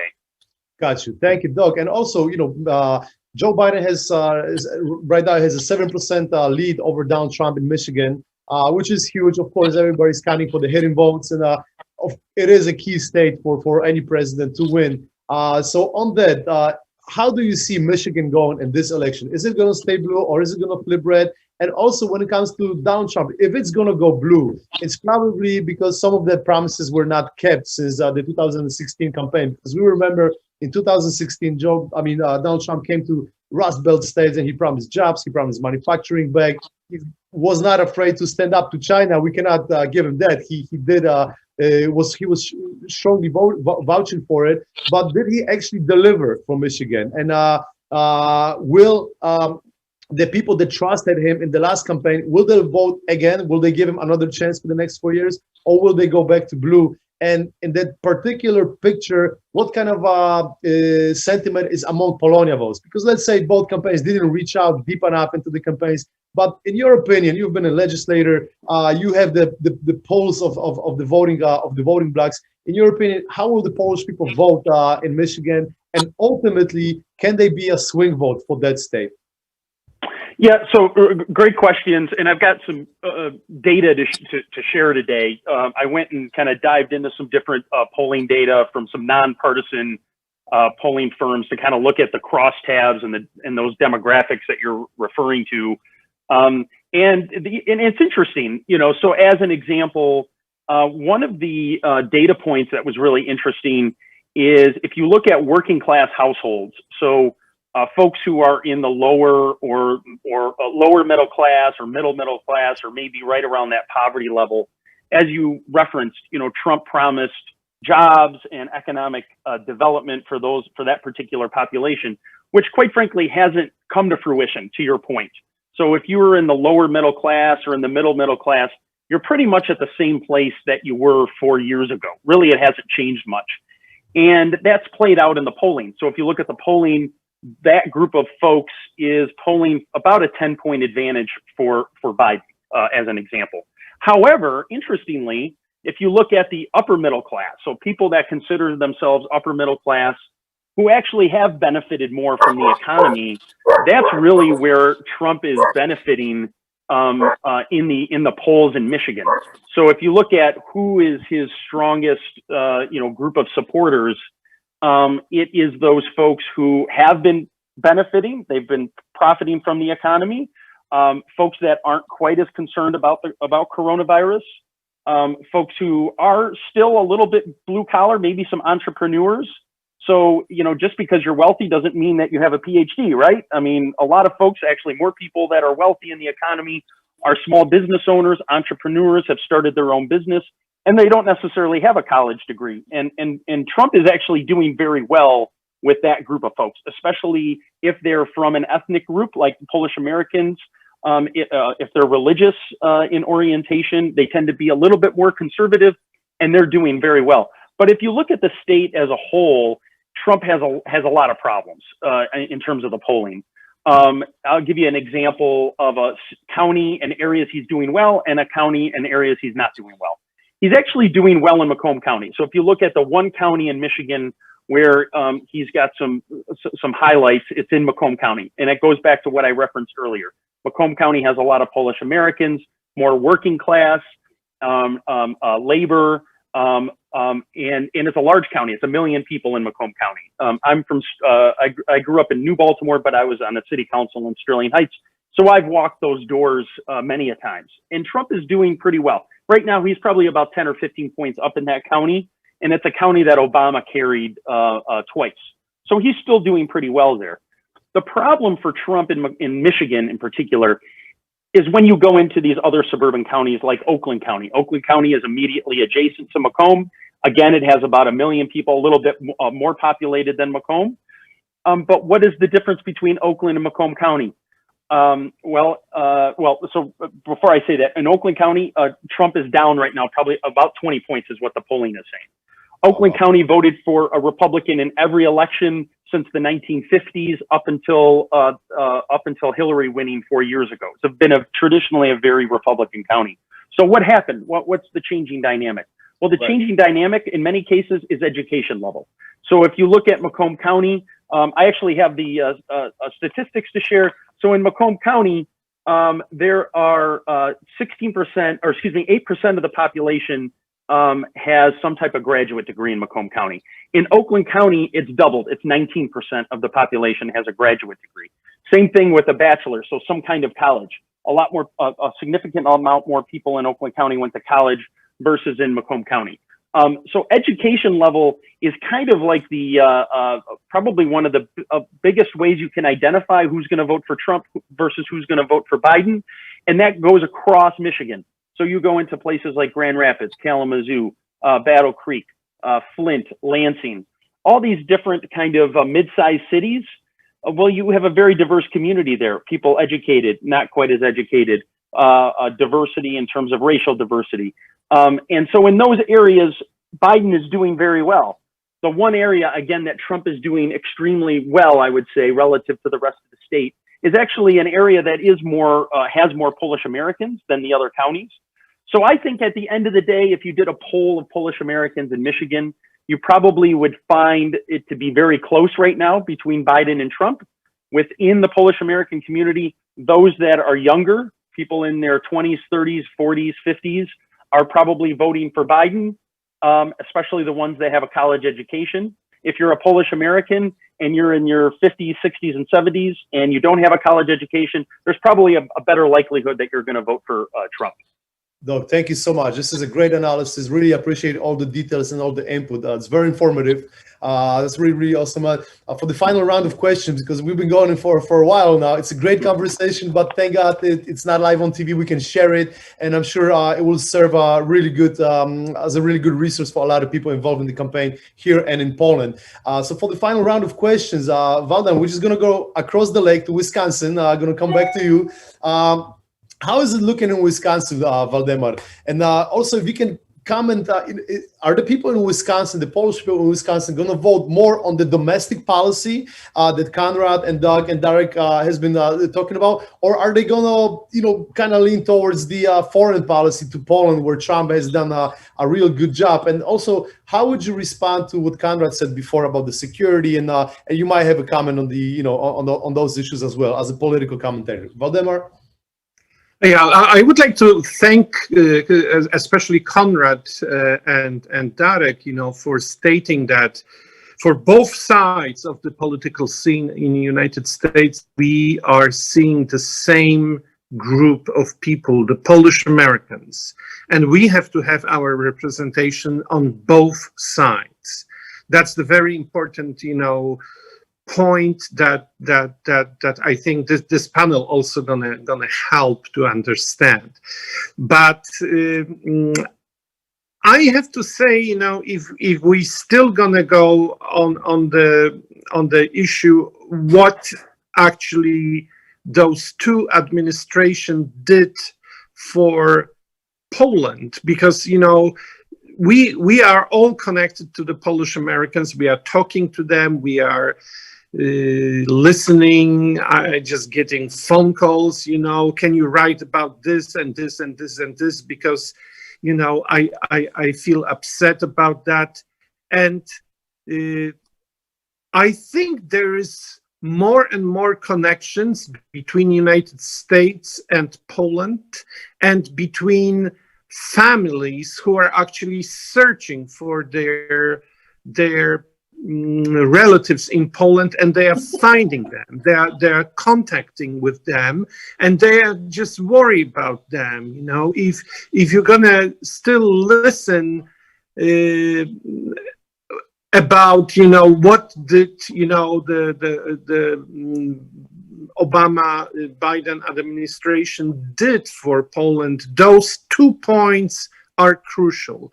The visa waiver were like banging your head against the wall, cold wall with no understanding anything. And here we are on the other side, boom, it was done. And I fully understand that, extending NATO troops to the eastern flank of NATO was started by Obama administration, but let's be frankly honest, okay? We already know that the Department of Defense played really the biggest role in this. If we would analyze, how the politicians approach this issue. So we have, I'm just going to repeat, the Zygmunt point about the 17th of September. In politics, dates matter. And that wasn't very nice or respectful. We were slammed as Polish Americans here in United States by setting this deal with Russia on this specific date. And I understand that there are many advisors on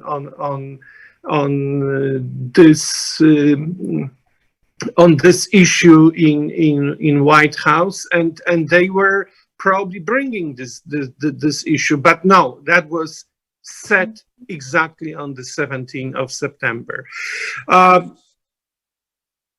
If we're gonna still compare what those two administrations did for our, let's also focus what they did, but let's also focus on the future. In your opinion, how will the relations with Poland be after November 3rd, if Joe Biden wins and if Donald Trump wins, in relation to the past, but also going forward? If you can give us your opinion on that.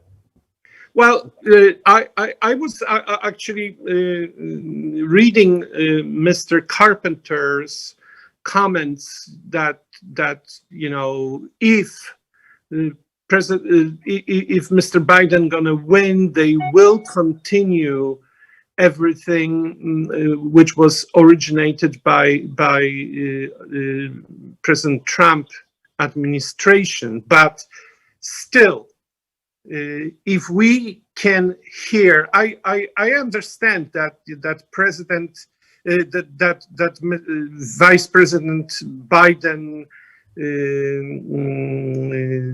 didn't really say those crucial words, because I read the interview from 20th of January in New York Times, and he didn't accuse Polish Americans of being not smart, but he actually said something very important in this article, that Hillary Clinton didn't meet with the Polish American community for this election. And right now, actually, in my opinion, the postmodern Democratic Party, they don't want to meet with Polish Americans. And I think Polish Americans have to finally understand this, that Polish Americans were abandoned by the Democratic Party.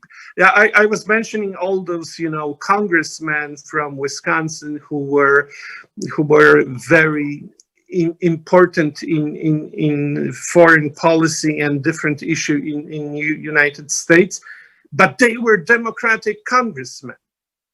But they were like a different era of Democratic Party, it was connected to the church, and now this post-modernist way, they don't like actually that, on Saturday evening when they are meeting with those progressive Democrats, that those people, after this meeting on Saturday evening, on Sunday morning, they are going to the church. And that's, I think, the ideological kind of moving out from those traditional groups that we were talking here. So I think that if President Biden gonna win this election, he's gonna prove it probably that those traditional groups don't really matter, because we will face a little bit different picture of America. I think that Zygmunt gonna support me in this.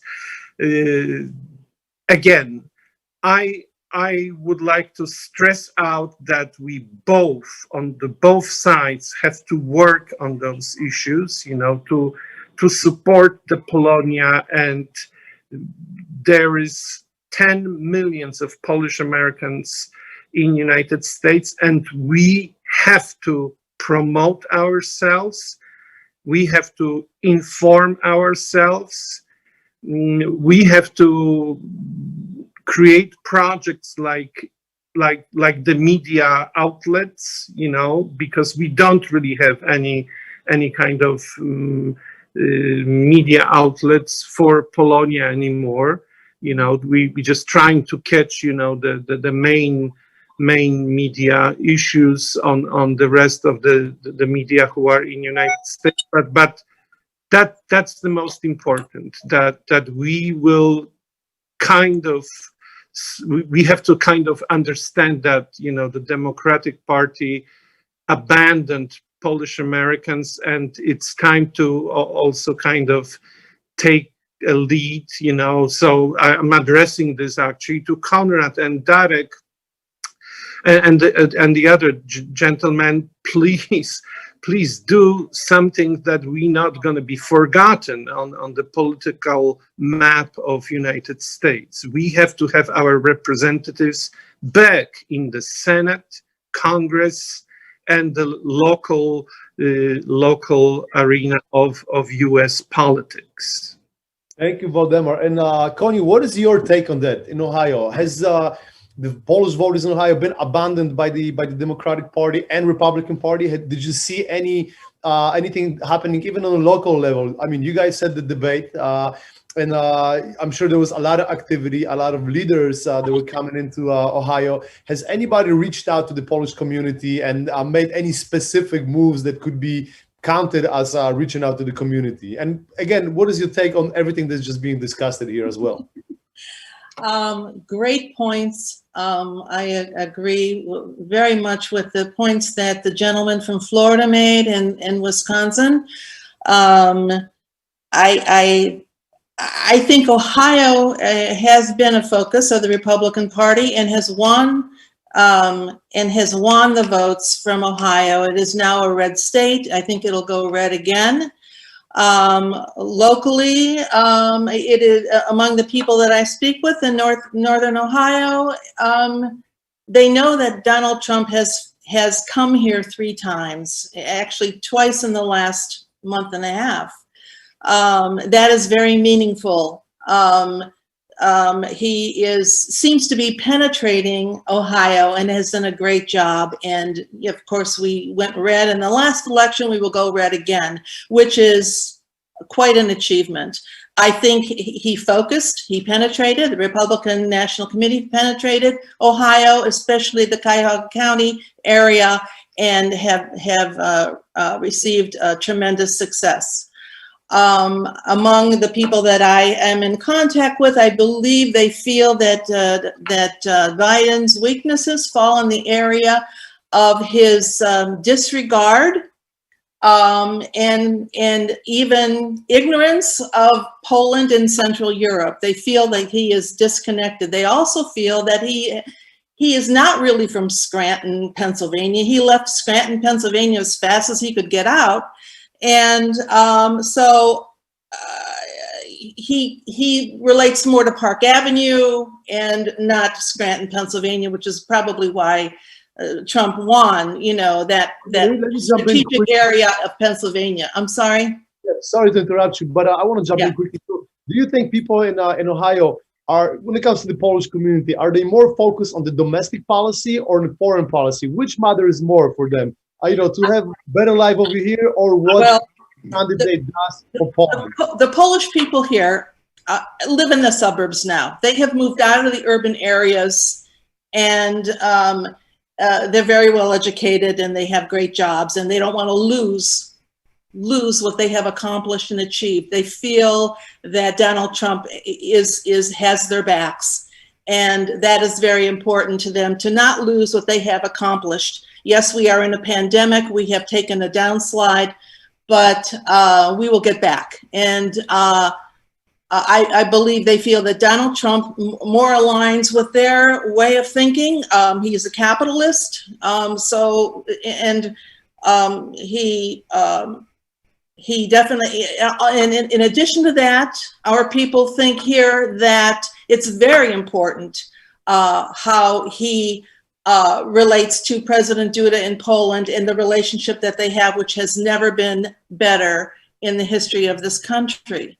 And they want to make sure that that does not go away. They feel that Biden does not have a handle on it, will not do as good a job, and it's very important to Polonia that that continues. And it will only continue in their minds with a Donald Trump re-election. Great, thank you. So, Conrad, right now, let's go back to the Polonia for Biden perspective. Before we go to Ziggy, Ziggy, I know you're waiting there, and we got you next. But Conrad, has the Democratic Party abandoned Polonia? We heard that statement. That's one question. If you can kind of comment on that, and also, what will the foreign policy look like in your opinion? You know, how will Joe Biden treat Poland, and what will change? Is it going to be halted? I don't think anything is going to be reversed, but will we be moving forward as quickly as we were moving in the last 4 years? We got to, remember the gas deals, the energy security for Poland, the military security for Poland, and also, all of the visa waiver programs politically Poland has been put out there, and we know, that Poland is kind of one of the favorite countries for Donald Trump. Is Joe Biden going to treat Poland personally because of that? Meaning, I'm not going to do a lot of stuff for, Donald Trump's best friends.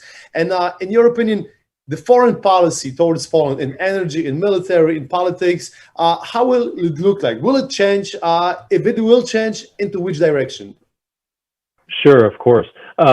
Number one, yes, it, I believe, is not going to regress. We know that, and there's a couple of things that we have seen in the world that have occurred that I think globally will prevent that. And number one, we see what's going on in Ukraine. Okay, and I'm not talking about scandals.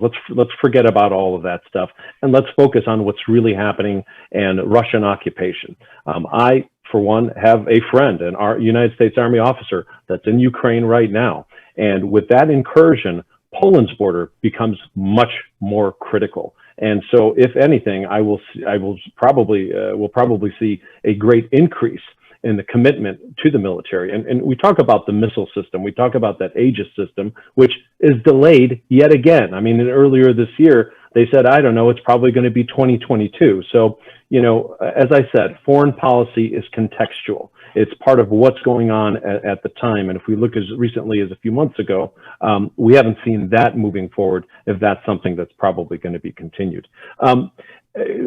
Beyond foreign policy, we talk about abandonment. I don't think it's abandonment at all, quite frankly. I think the opposite. During the 8 years of the Obama and Biden administration, there was an office within the White House that was the Office of Public Engagement and the office that dealt with ethnic affairs. And every single year, it was a nonpartisan event that invited individuals. I don't know if Ziggy or Valdek, you ever went to it, but I know I saw a lot of Republicans there. Greg, you may have been there.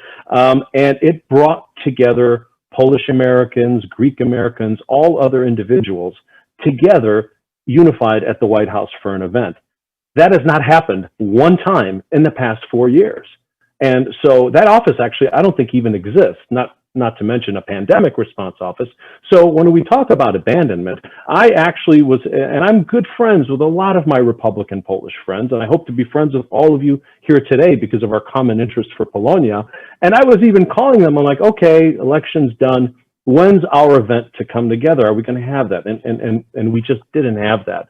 So I'm a big proof is in the pudding kind of guy, and I just haven't seen that. And, to Doug's point, there's a lot of demographic reasons why both campaigns probably can't put as much resources into our communities. The vote is spread on age, it's spread on education, quite frankly, like the rest of the country. But I'm glad at least that we have a passionate panel here that's going to support our interests, whichever side we're on. Great, thank you. Thank you, Conrad, so much. Ziggy, I know you've been waiting, so let's just, jump right into it. You can comment on everything that has been said from military, from security, and all of the issues since you last spoke. And then I have one more question for you, but please comment for now. Okay, well, first of all, I would like to comment on this buck stops here statement made by Conrad and by Darek in relation to the China virus that came in from Wuhan. And I would like to remind you, back in January, if you go back to the State of the Union speech that President Trump made, During that speech, he warned the Congress and he warned the Americans about the virus coming in from China. And what did the Democrats do? Remember Nancy Pelosi doing this, hearing the State of the Union speech in front of the whole world? I mean, that was disgusting. And then what she did afterwards, she proceeded with the impeachment, with the phony impeachment of President Trump, instead of taking, taking care of the business, which is preventing the spread of the virus in the US. So what the President Trump did? Well, first he stopped flights from China.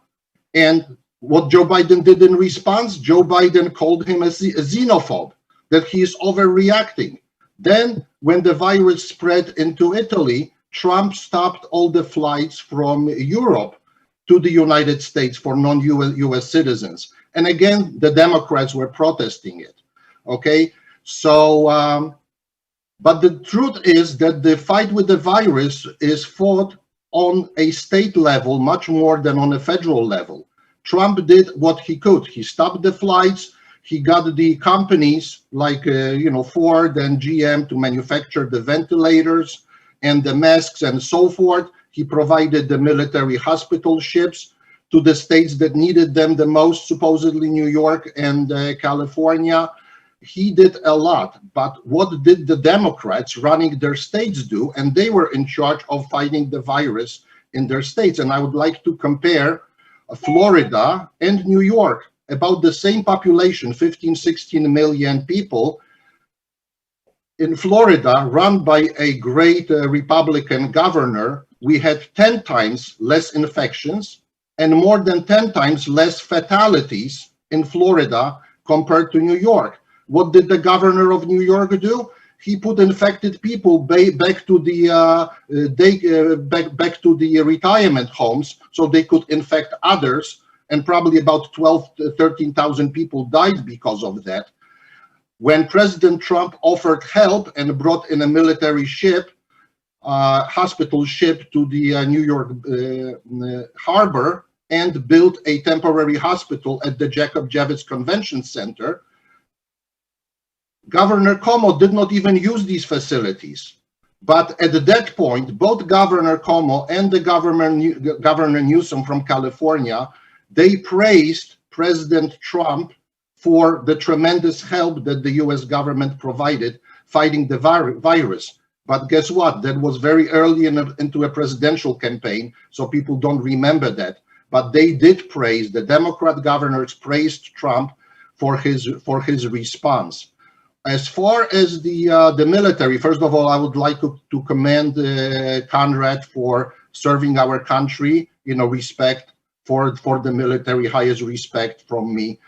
But we have to understand one thing, that Trump in his 4 years did not start a single war, as opposed to 15 or 20 presidents before him. So the military industrial complex obviously is not very happy about that, because they make money when they make new planes, when they make new ordnance and so forth and so forth. So the opinion of some of the generals that are serving on the boards of companies making all these defensive hardware are kind of biased. As far as killing Osama bin Laden, well, most people don't remember, but it was Joe Biden who told the public that Osama bin Laden was killed by SEAL Team 6, the counter-terrorist SEAL team, and disclosed that information, which he should not have done. And subsequently, almost the entire SEAL Team 6 was wiped out in Afghanistan. And families of the SEAL Team 6 members who were killed in that attack, they blame Joe Biden for putting a target on their backs. So this whole thing with killing Osama bin Laden, it's questionable. And I mean, I know a lot of people from special forces. I trained with them, and if someone really, in my opinion and in their opinion, if someone really pulled the trigger to kill Osama bin Laden, he would never show his face or name on TV, because obviously he puts a target on his own back and his own family. So I'm not 100% sure if what happened and how it happened. But the bottom line is the Trump administration has a huge support among the rank and file of the military. And I'll give you an example. When I went to that Polish Aegis military base in Redzikowo, the missile defense system, in what was it, in July last year, people on that base, they were asking me for the MAGA hats, for the red, Make America Great Again hats. Subsequently, I sent those hats to the base, a bunch of them, the whole box of hats, for distribution. And next thing you know, there are Polish engineers, building that base, wearing MAGA hats, and the U.S. Marines, saluting them. So that was tremendous. But that shows you how much support President Trump has among the military. Not to mention that when Obama administration ended their term, the military was depleted. There was no ammunition, there was no ordnance. The military was in shambles, and Trump, during his first year in office, basically rebuilt the entire U.S. military. And I think that's a huge credit to him. Zygmunt, we have to talk to these issues in a context of what really happened. Right. Zygmunt, when it comes to the foreign policy, because you're talking about Poland and, how Polish engineers and military is embracing the relationship that we have with Donald Trump, what do you think is going to happen if Donald Trump is going to win for the next 4 years when it comes to the relationship with Poland? I mean, we took care of a lot of things when it comes to visas, energy, and, for me, the most important thing was the technology transfer, because that's, Israel, for example, we need visas to go to Israel. The Israeli people need visas to come to America. They don't really ask about it because there are more important issues like the military issues and the technology transfer. And that technology transfer did happen during this administration with the F-35s and many other issues. And what do you think could be next for Polish-American relations? What would be the thing that we should be looking to get from America and vice versa? And how would that be achieved if Donald Trump wins? Well, if you read a Stratfor newsletter, like I do for years and years, Stratfor is, by the way, called the private CIA in the United States, and they provide all the intelligence information that's not classified. Stratfor clearly stated for years and years that the American investors will only go to those countries where there is a strong military presence of the U.S. Army or U.S. military in general. So the fact that Trump is expanding the military presence in Poland will automatically bring U.S. business and the technologies to Poland. The second aspect is the energy, which we really did not talk much about energy, but it's very important. Trump administration and the Duda administration, specifically, Minister Piotr Naimski, whom I respect very much, who was a key person in those deals, they signed a bunch of very important energy deals between the United States and Poland. One is bringing in the LNG gas into Poland, which will allow Poland next year to become energy independent from Russia. And of course, that's strategic for Poland and very important.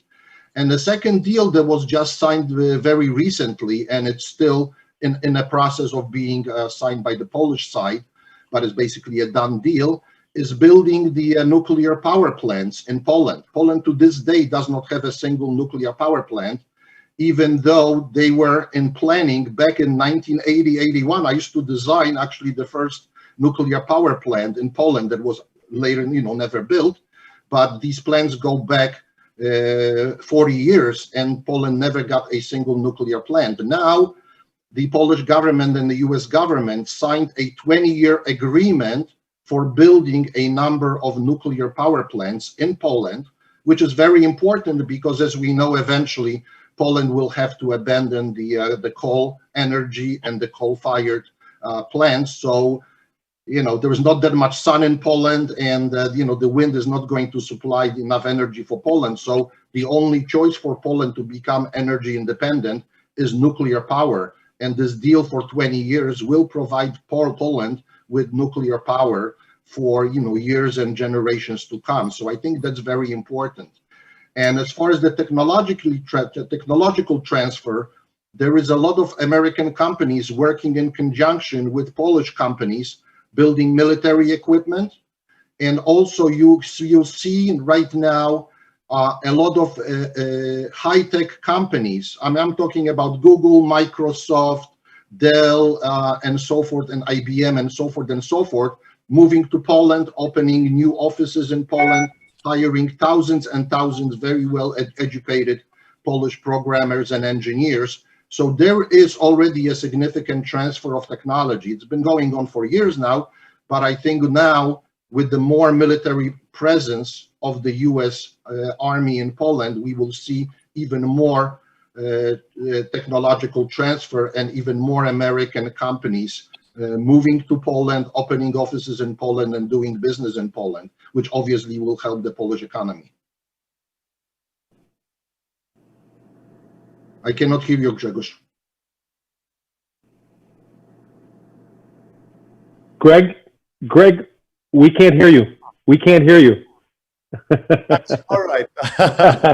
Yes, thank you. Thank you, Conrad, for that. So, Zygmunt, thank you for that insightful opinion. You provided a lot of inside scoops, and I think this is exactly the way our foreign policy should be going with under any administration. I want to come back over here to Florida just briefly, quickly, because we are running out of time. You are a legend of solidarity. You are one of the first delegates, that started solidarity, the fighting solidarity. Great friend of Kornel Morawiecki, and the whole Wrocław region kind of lived from your actions and your buddies, of course, from solidarity times. You have firsthand experience with socialism and going to the extreme left when it comes to the politics. And my question is about Florida, but I'm mentioning all that because I'm interested. Which way is Florida going to go? Is it going to be red or blue during these elections?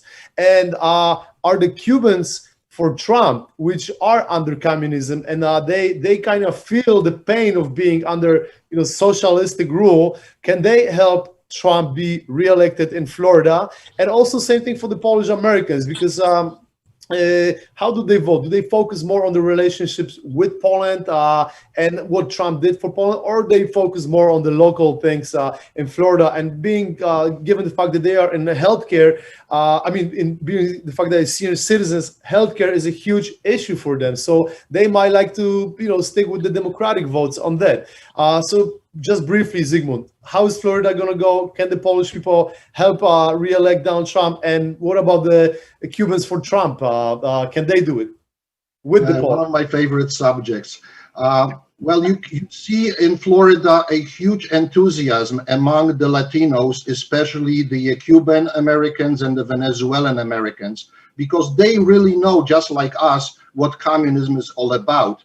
And they tell all these liberals, you want socialist democracy, go live in Cuba or go live in Venezuela for a year and see how it goes. Obviously, these countries are still in tremendous poverty and so forth. So I don't know if you ever seen a parade of 25 to 30,000 cars in one place. And that was a parade just a couple of days ago in Miami, and these were Cuban Americans. 25 to 30,000 cars, basically blocking the whole city of Miami, all supporting Donald Trump. This is tremendous.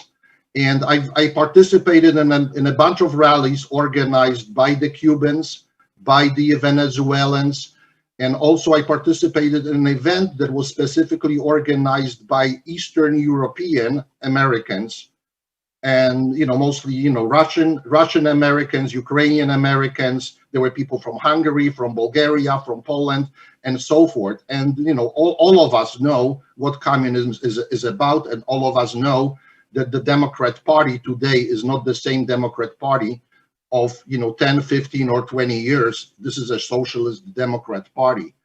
So we are all afraid of course, of socialism winning in this country. I mean, some of us ran away from a communist country like myself to live in freedom and have a freedom of speech and freedom of religion and so forth. Unfortunately, under the socialist Democrat proposals, we will lose a lot of that. And we're actually losing a lot of it now when the Democrat governors and mayors are closing up the churches and the temples and the synagogues and so forth.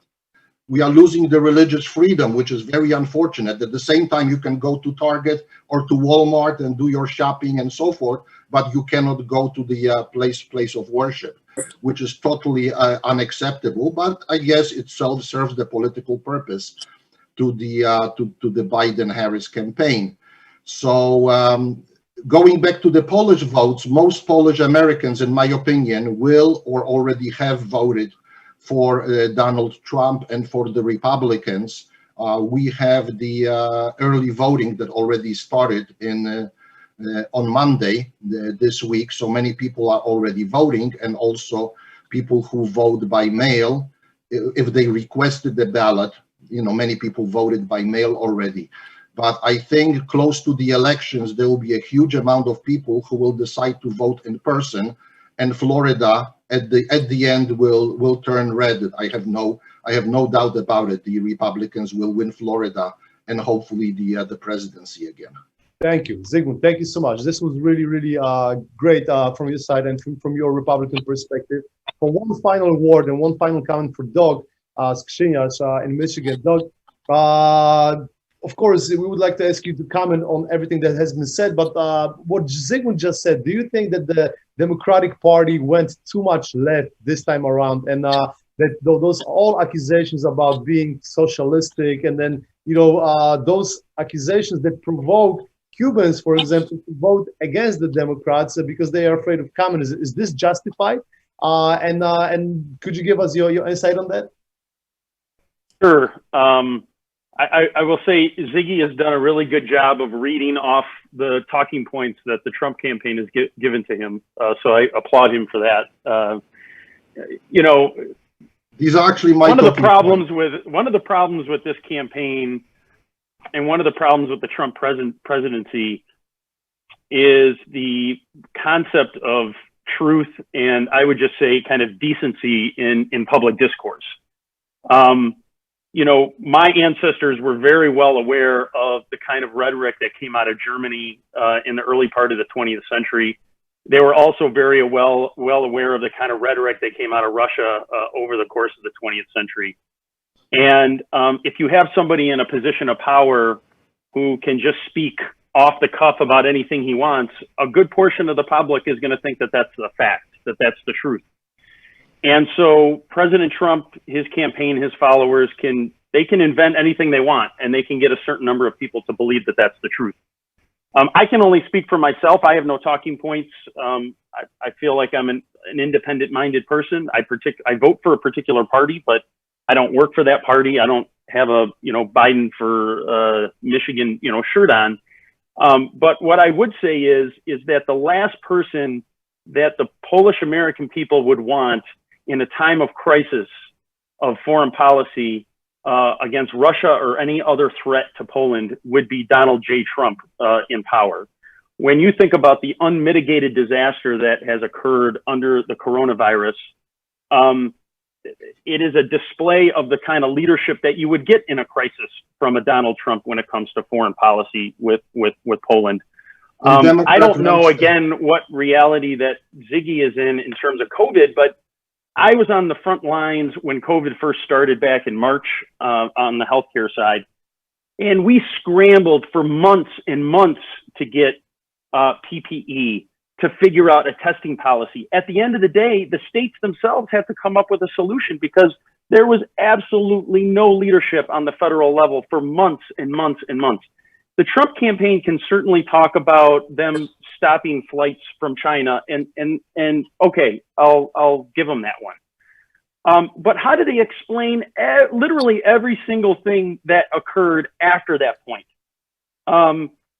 Us in Michigan, we were on our own. We had nowhere else to turn. There was no help outside of the state of Michigan. We had Ford Motor Company had to start making masks on their own because there was no federal plan. So as people in Poland that are listening to this, I would just implore you to look at what Donald Trump did in crisis in COVID. And that is exactly the kind of leadership that you would get if there was a crisis internationally as it relates to Poland's foreign policy. And you look at the electorate. If you look at people who are concerned about COVID, they are voting for Biden at a rate of 20 points over Trump. You know, so people that are concerned about this crisis, they see for themselves on the ground where they're at and where the president has been for them. And they are very concerned. And at the end of the day, that is why Trump will end up winning Michigan. That's why he'll end up winning nationally, is because of the failure of leadership in a crisis. And that's what Polish Americans, that's what the American people look at first when they're deciding who they're going to vote for president, is in a time of crisis, who's going to be there for them, who's going to be a stabilizing force, and who is somebody that they can trust that's going to have their best interest. So I just wanted to add those comments. Thank you. Can I mention one thing? 30 seconds, please. Okay. Yes. My daughter lives in Vancouver, Canada, and her partner is very high up in the hospital administration for the major hospital chain there. When there was a problem with masks going way back, and Donald Trump was on 3M's case about, let's get these masks to the United States. You are a US company. You're making the masks in China. Why are you sending them elsewhere? We need them here first. You're an American company. Do you recall that? I watched every day, faithfully, every update from the president, from the White House, as well as from Columbus and our governor here in Michael DeWine in Ohio. Every single day I was dedicated, every day, daily reports, listening to all this. He busted his, you know what, to make sure that the United States had the best protection, the fastest. Anyway, getting back to the two jets that were about to land in Canada from China, they were loaded with 3M masks. While they were en route, one was to land in Ontario, the other jet was to land from China with all the PPE and masks in Vancouver. He intercepted those flights. They ended up landing in Washington State and in Columbus, Ohio. He pulled strings and had those masks. The Canadians were livid over this thing, but that's the kind of power, that's the kind of strings he pulled in a time of crisis. This is the kind of leader that we need. And he, like Ziggy said, it was up to the states. Primarily, a lot of this responsibility was up to governors. They were making the laws and creating the protocol. It's not the president. The president did what he could, and he did a great job, including what I just described. Not too many people know about this. I do, because I had this inside track, but that's the kind of thing he was doing behind the scenes. Thank you. In the beginning. Thank you. Ziggy, 30 seconds, please. If you could just final comment from you. Well, going back to COVID, if you look at the statistics, where most of the people died, where there were the fatalities, where the most people were infected, they were all in Democratic states, in states run by the Democrats, like Michigan, like New York, like California. If you look at the riots, the Antifa and BLM riots, where did we have these riots? Literally in Democrat-run states. This shows a failure of leadership of the Democratic governors. And I hope that this election and the next elections will change that, because we all know that whenever we have a Republican governor, the state is doing very well, just like Florida. We have no deficit. We have no state income tax. We have no inheritance tax in Florida. And businesses are flying away from New York, especially from New York and New Jersey, run by the Democrats. They are flying to Florida. Businesses are flying. People are fleeing New York, coming to Florida by thousands every single day. Thousands of people every single day relocate from New York and New Jersey to Florida. Why? Because we have the leadership. We have the Republican governor and 2 Republican senators that provide this kind of a leadership. Unfortunately, in Democrat-run states, both COVID and the recession hit people very hard. And then on the top of that, those cities were burning. And the Democratic Party never took a responsibility for it. Greg, and just a second. No, Greg, Greg, just for a second.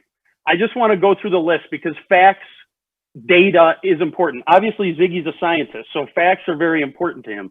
I'll go through the list right now. Texas, Florida, Georgia, Pennsylvania, Arizona, Louisiana, Ohio. Those are all in the top 10 of deaths from COVID. So for the Trump campaign and for other people to just make up these fictitious facts that, oh, all the deaths were in Democratic states, it's just not true. I mean, I don't know what else to say, Ziggy. It's just, the data doesn't play out. I don't know what data you're looking at. No, I don't know what data you're looking at. In Florida, 10 times less people died than in New York State. And Florida and New York State have about the same population. Florida, if you look at the statistics, I'll give you the per capita death. Ziggy, I'll give it to you. The per capita death rate in Florida is the per capita is 84. Okay, it's even more than Texas. It's more than California. It's more than New Jersey. It's more than Massachusetts. So, I mean, I'm happy to share these data points. I mean, I don't know why you want to just lie to people about these things. Yeah. I don't know. I don't get it. We really have to wrap it up. I'll be happy right after we Sorry, discuss. Greg. I'm going to send an email to all of you so we can exchange data and continue this conversation. And this has been great. Conrad, your final 30 seconds. My final 30 seconds. What a great conversation, first of all.